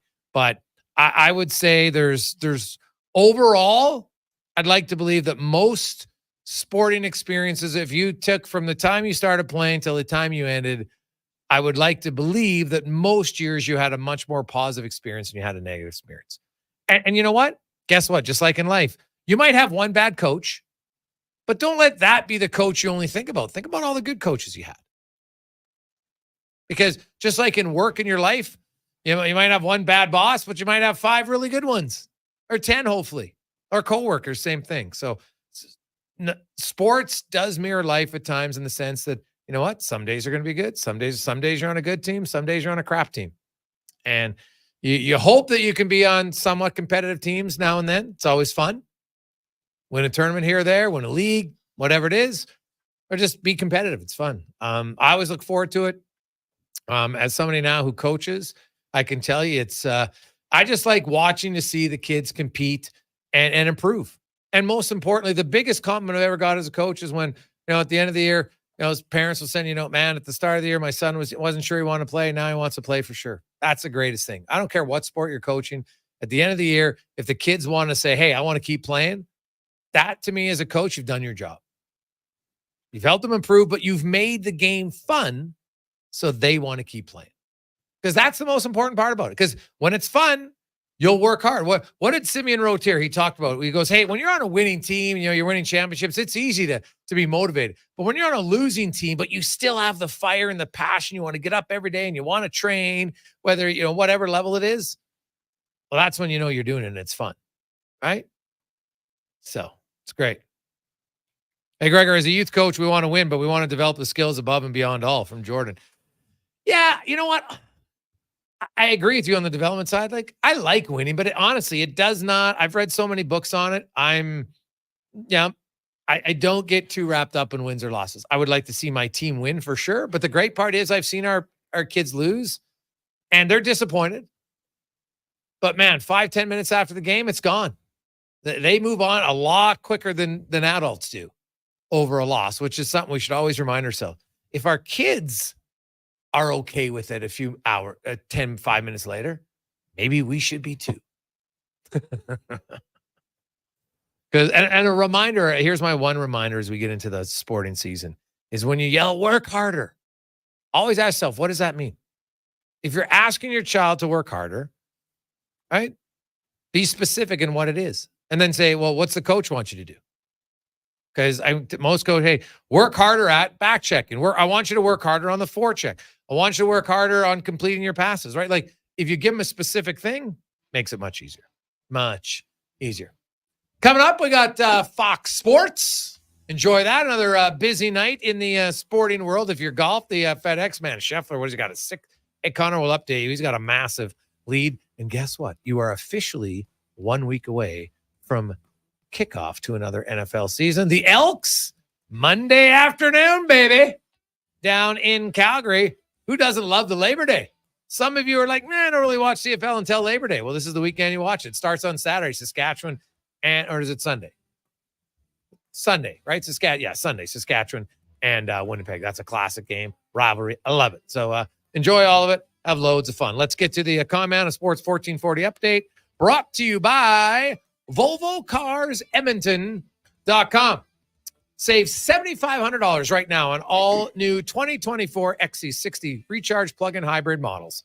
Deal ends at the end of this month. So get in now this weekend to VolvoCarsEdmonton.com. Good night. This is a Sports 1440 update. Vancouver Canucks goaltender Arturs Silovs will not play for Latvia at their upcoming Olympic qualifier, citing a knee injury. The Federation saying that the inflammation could threaten his availability for the start of the NHL season as well. Hurricanes veteran forward Jesper Fast is not expected to play this upcoming season after undergoing neck surgery in early August. The 32-year-old winger suffered the injury during last season's regular season finale against the Blue Jackets. Some notes from Elks practice today. Trey Ford was limited once again, so he is expected to dress on Monday against the Stampeders. His role on field yet to be known. Elsewhere, running back Javon Leake was a full participant, as was safety Lucius Purifoy. Linebacker Niles Morgan did not participate. And some news from the NFL is Brandon Ayuk is staying in San Francisco after agreeing to a 4-year extension worth $120 million. Paralympics, Aurelie Rivard finished bronze in the women's 50-meter freestyle, finishing third, and Kate O'Brien finishing third as well to pick up the bronze in the women's 500 time trial. Major League Baseball, the Jays right now on top of the Red Sox 1-0 in the top of the fourth. You also have the Braves lead the Phillies 3-0, and the Reds at home trail the Athletics at 9-7. That's in the bottom of the ninth of the Tour Championship right now. After one round, Scotty Scheffler leading the way at 16 under. Colin Morikawa and Xander Schauffele both 9 under par. As for the lone Canadian taking part, Taylor Pendrith is -6. That's going to do it for us here on the Jason Gregor Show. Coming up next, we've got Fox Sports Radio, Carius Douglas, and Eddie Steele back tomorrow morning, 7 a.m. I'm Connor Halley.